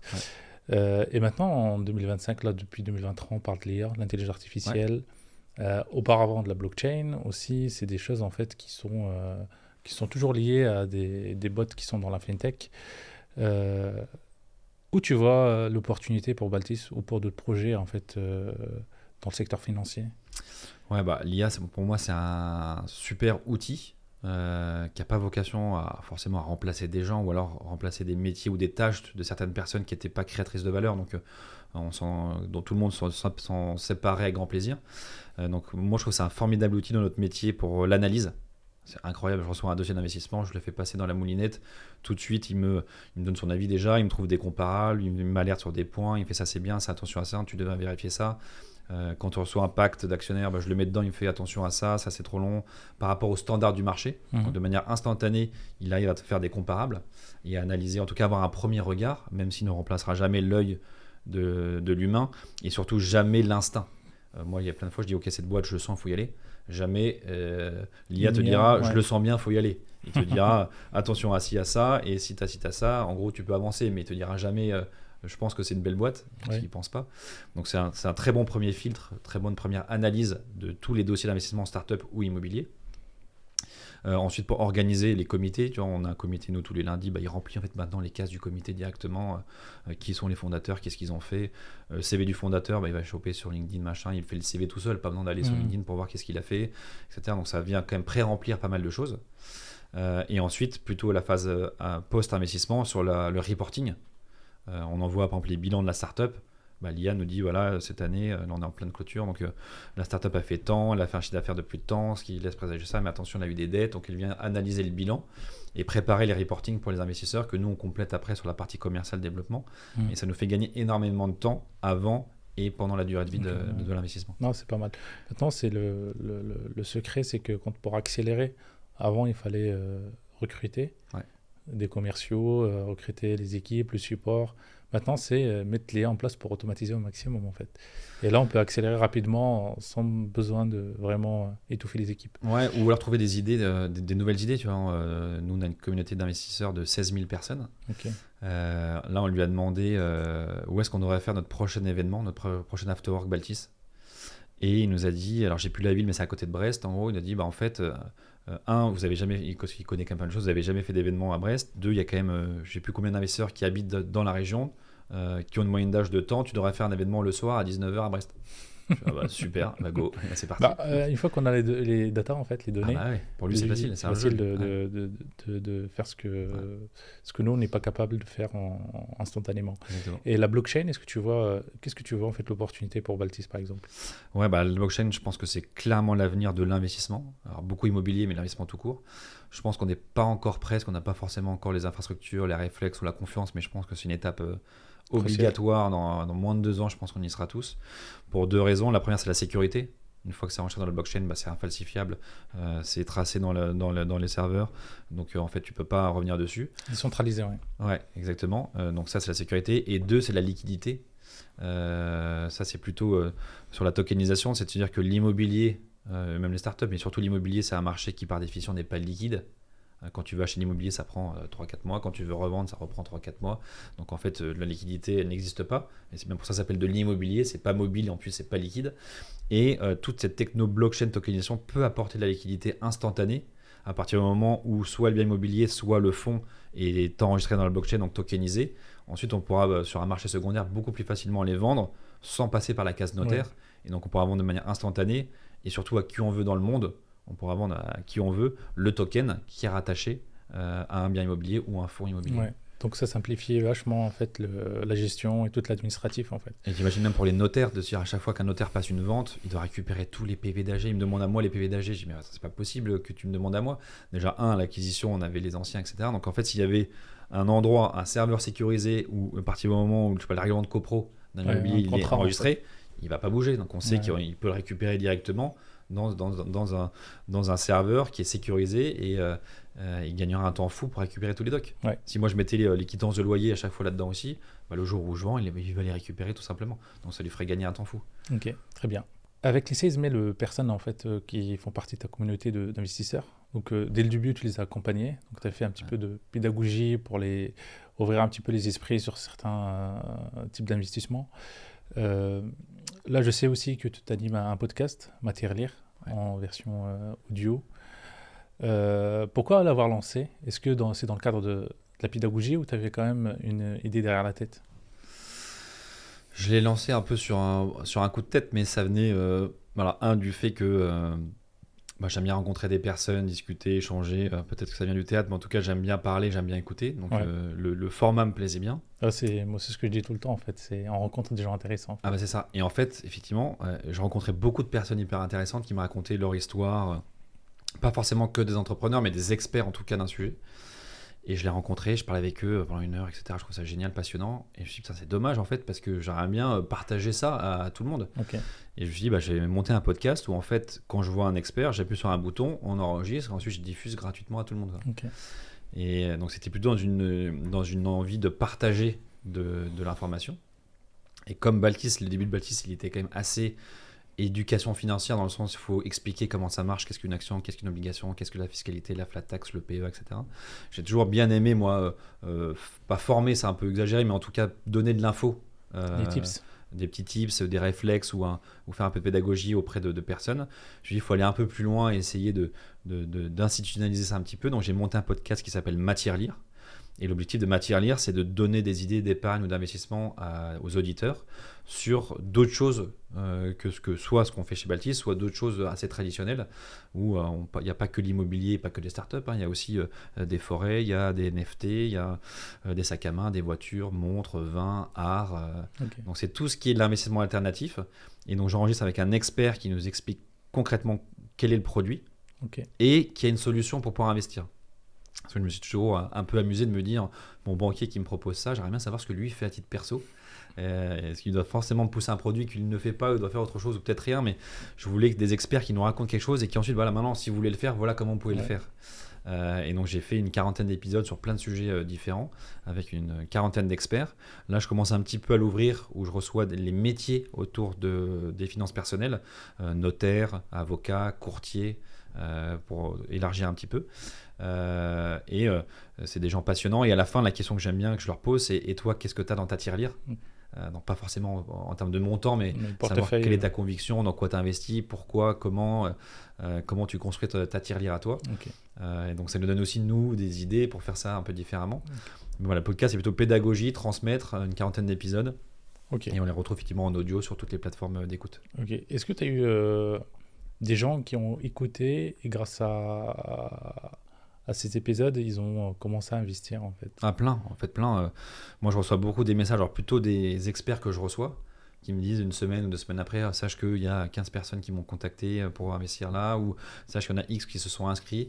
Souvent, on essaie de faire un petit code promo ou un bonus à l'investissement. Si tu as investi avec le code Matière Lire, tu as des frais réduits, tu as ça qui est offert, donc un petit bonus pour inciter les gens, parce que le plus dur dans l'investissement, c'est de passer à l'action. Parce qu'on est quand même submergé de contenu et d'idées, mais il y a un moment où il faut se lancer.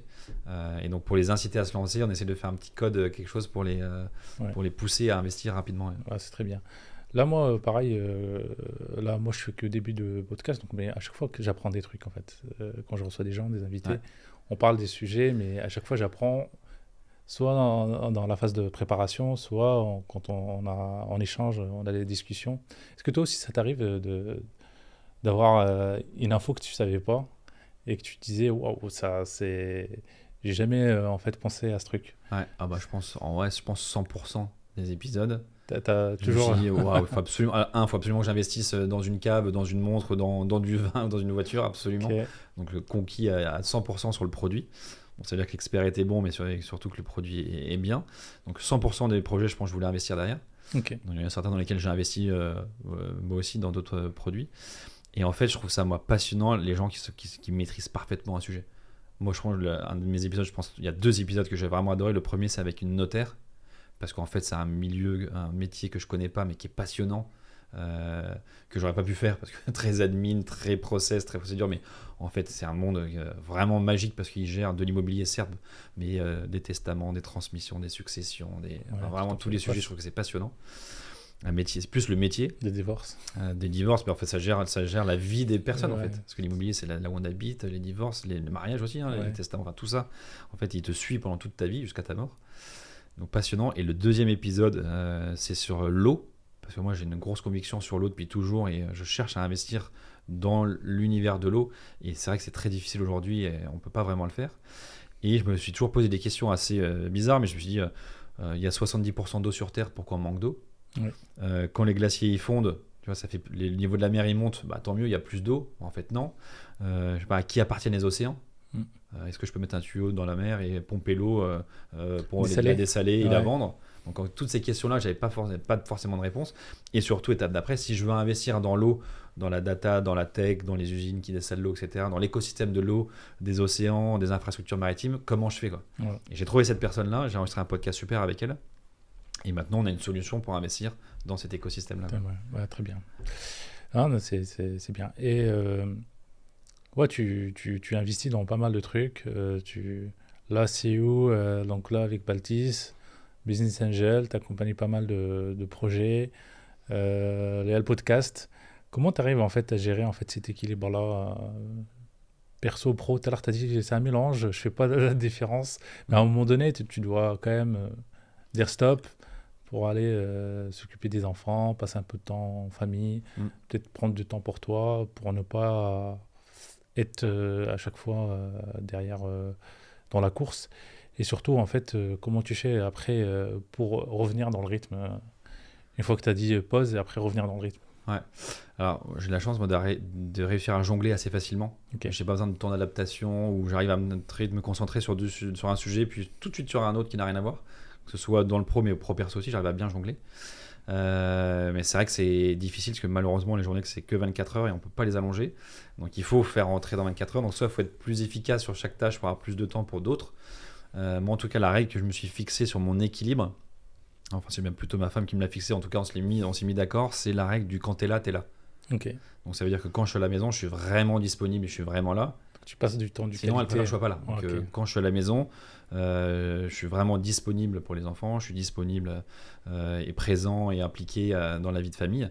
Par exemple, et je pense que le deuxième point au-delà, quand t'es là, c'est la discipline de se dire, tu vois, moi, par exemple, tous les vendredis, je déjeune avec mes enfants. Et c'est comme ça en fait, c'est imposé dans mon agenda. Le vendredi je suis pas à Paris, je suis à Lille et je déjeune avec mes enfants le vendredi, soit un sur deux, soit les deux en même temps, donc ils sont en âge de déjeuner, l'autre troisième est plus petit, et ça c'est la discipline de se dire en fait c'est comme ça, c'est ce qu'on appelle mon non négociable. Ma femme elle fait une activité le lundi soir, donc je rentre tôt le lundi soir pour qu'elle puisse faire son activité, c'est un non négociable. Le vendredi je déjeune avec mes enfants, c'est un non négociable. Et donc alors j'essaie de faire du sport non négociable, mais bon ça parfois ça saute, mais c'est de se fixer des règles et surtout s'y tenir, parce que c'est comme ça. Avoir conscience aussi, donc beaucoup parler, je parle beaucoup avec ma femme, dire que parfois je dois bosser le week-end, mais c'est pas pour m'échapper de quelque chose, c'est parce que j'ai vraiment une urgence, il faut que je la fasse, faut que j'avance là-dessus. Donc j'ai pas le choix. Enfin en tout cas, j'estime que j'ai pas le choix et je fais le choix de travailler, parce que je pourrais ne pas le faire, mais en tout cas je décide de le faire pour le bien de tout le monde et pour arriver avec le dimanche par exemple je sois plus détendu. Donc c'est avoir conscience que mes amplitudes horaires sont un peu larges, voire très larges le soir parfois et le week-end aussi. Donc c'est l'organisation. Et surtout c'est réussir. Alors c'est plus facile maintenant, au début j'étais quand même beaucoup plus stressé, anxieux, je dormais moins bien.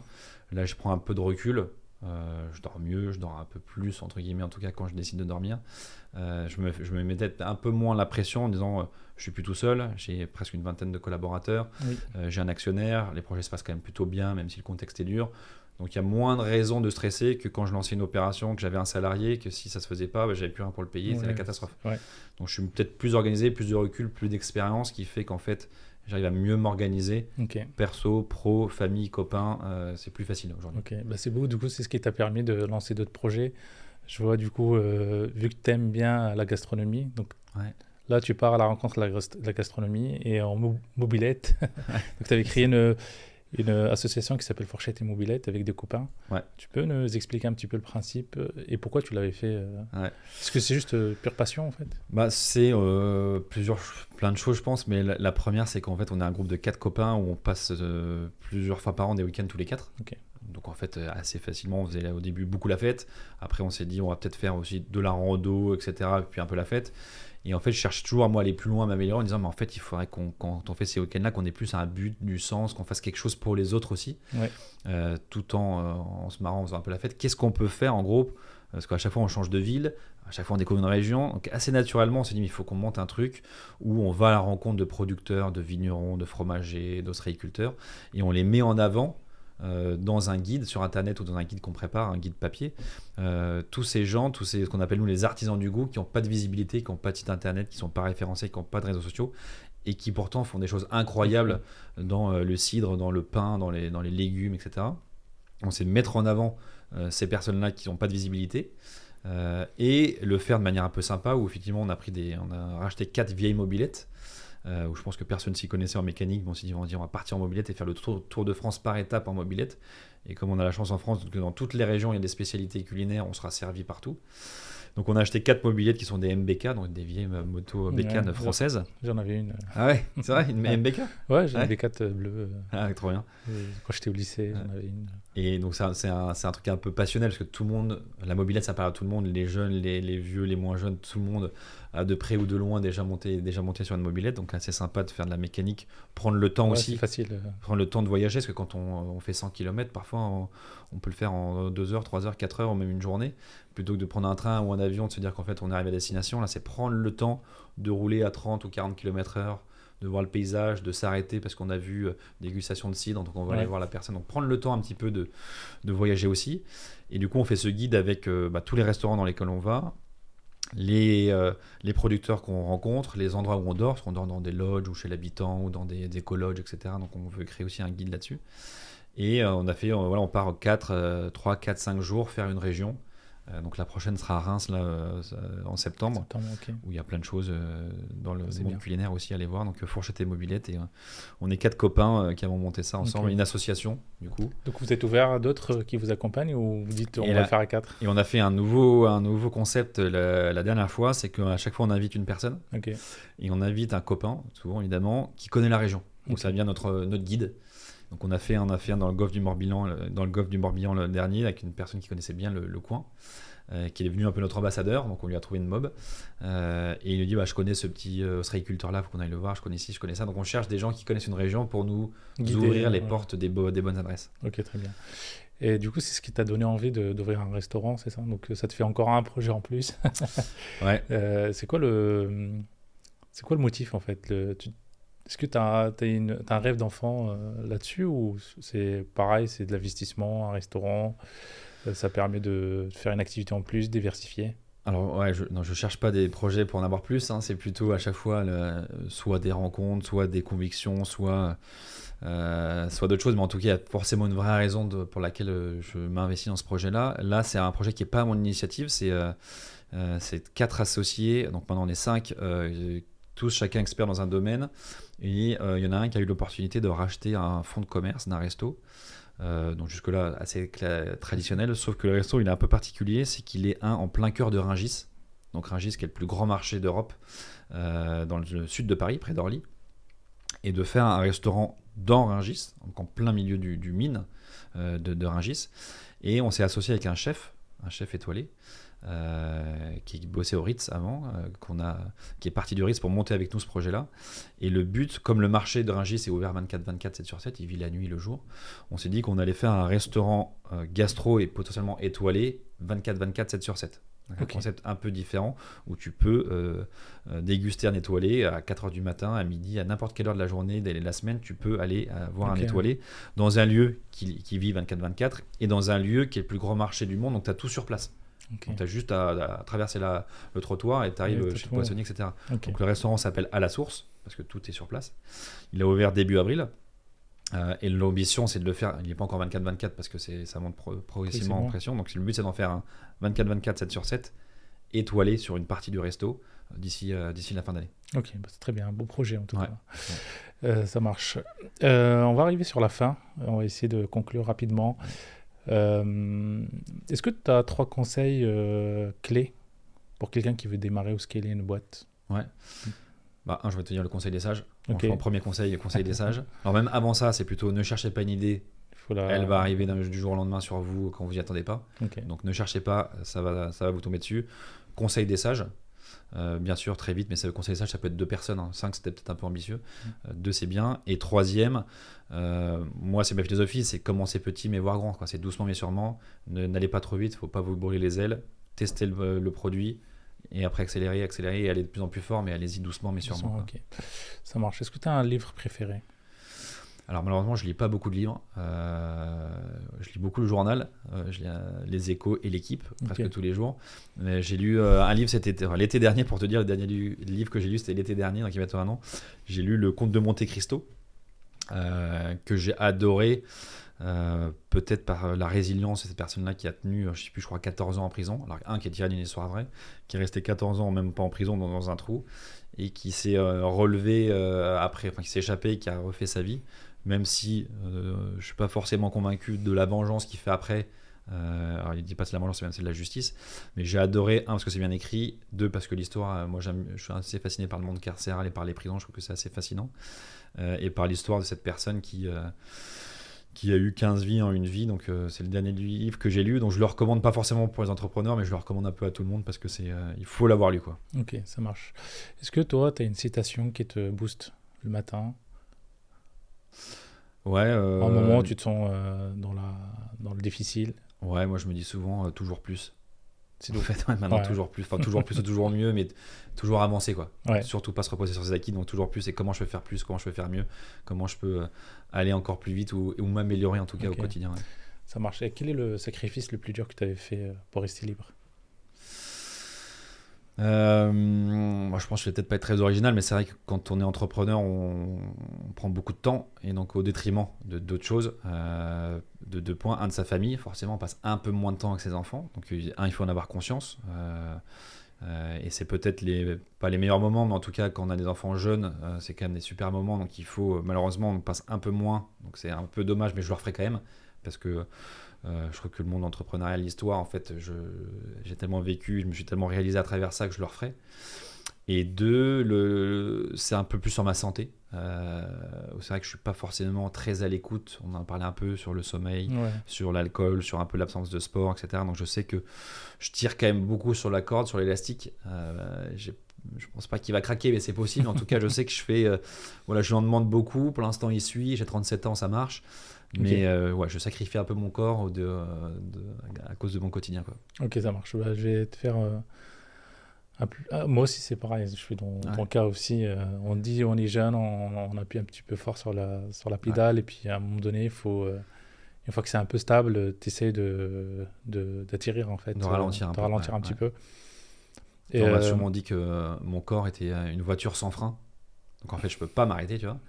Je fais fenêtre fermée, j'avance, je roule sur l'autoroute, mais attention parce que je peux prendre un mur de pleine face. Donc attention à essayer de mettre un frein quand même et de temps appuyer dessus, quoi. Effectivement.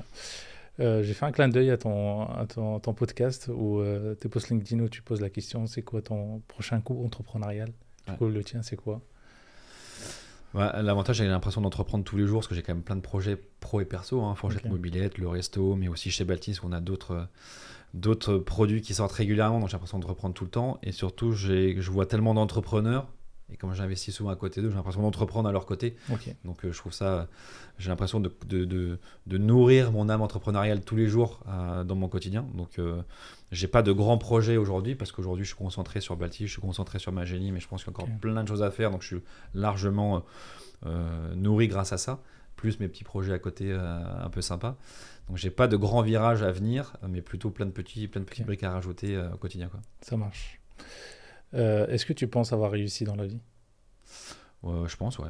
Je pense, parce que si je pose la question autrement, est-ce que je referais exactement la même chose? C'est oui. Donc je pense qu'en tout cas j'ai atteint ce que je cherchais, c'est intellectuellement m'enrichir tous les jours, avoir une famille stable, avoir des copains qui aiment bien les mobylettes et le bon vin, donc ça c'est bon, et d'avoir du temps pour faire plein d'autres choses à côté. Donc je trouve que mon équilibre, c'est celui que je cherchais. J'ai pas de frustration aujourd'hui, j'ai pas forcément de manque, mis à part peut-être 2 heures de sommeil par jour, mais bon, pour l'instant ça va. Et j'arrive à me lancer des défis encore aujourd'hui. J'ai fait le marathon de Paris alors que je ne m'étais pas préparé, je l'ai fait. C'est beau. J'ai fait un tournoi d'échecs alors que je n'ai pas joué d'échecs depuis 15 ans. J'ai perdu, mais je l'ai fait quand même et j'ai pris le temps. Oui. On n'en a pas parlé, c'était quand même amusant. On en a parlé en off. C'était que tu avais fait le tournoi et que tu en as déjà gagné un dans le passé. Ouais. Tu te dis, bah là, j'y vais, c'est ça?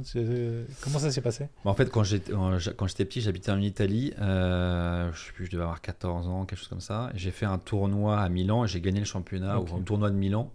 Donc j'avais fini premier. Enfin, j'avais fini égalité et quand j'étais le plus jeune, j'avais gagné. Donc en gros, j'ai quand même fini premier. Donc j'ai ramené une grande coupe.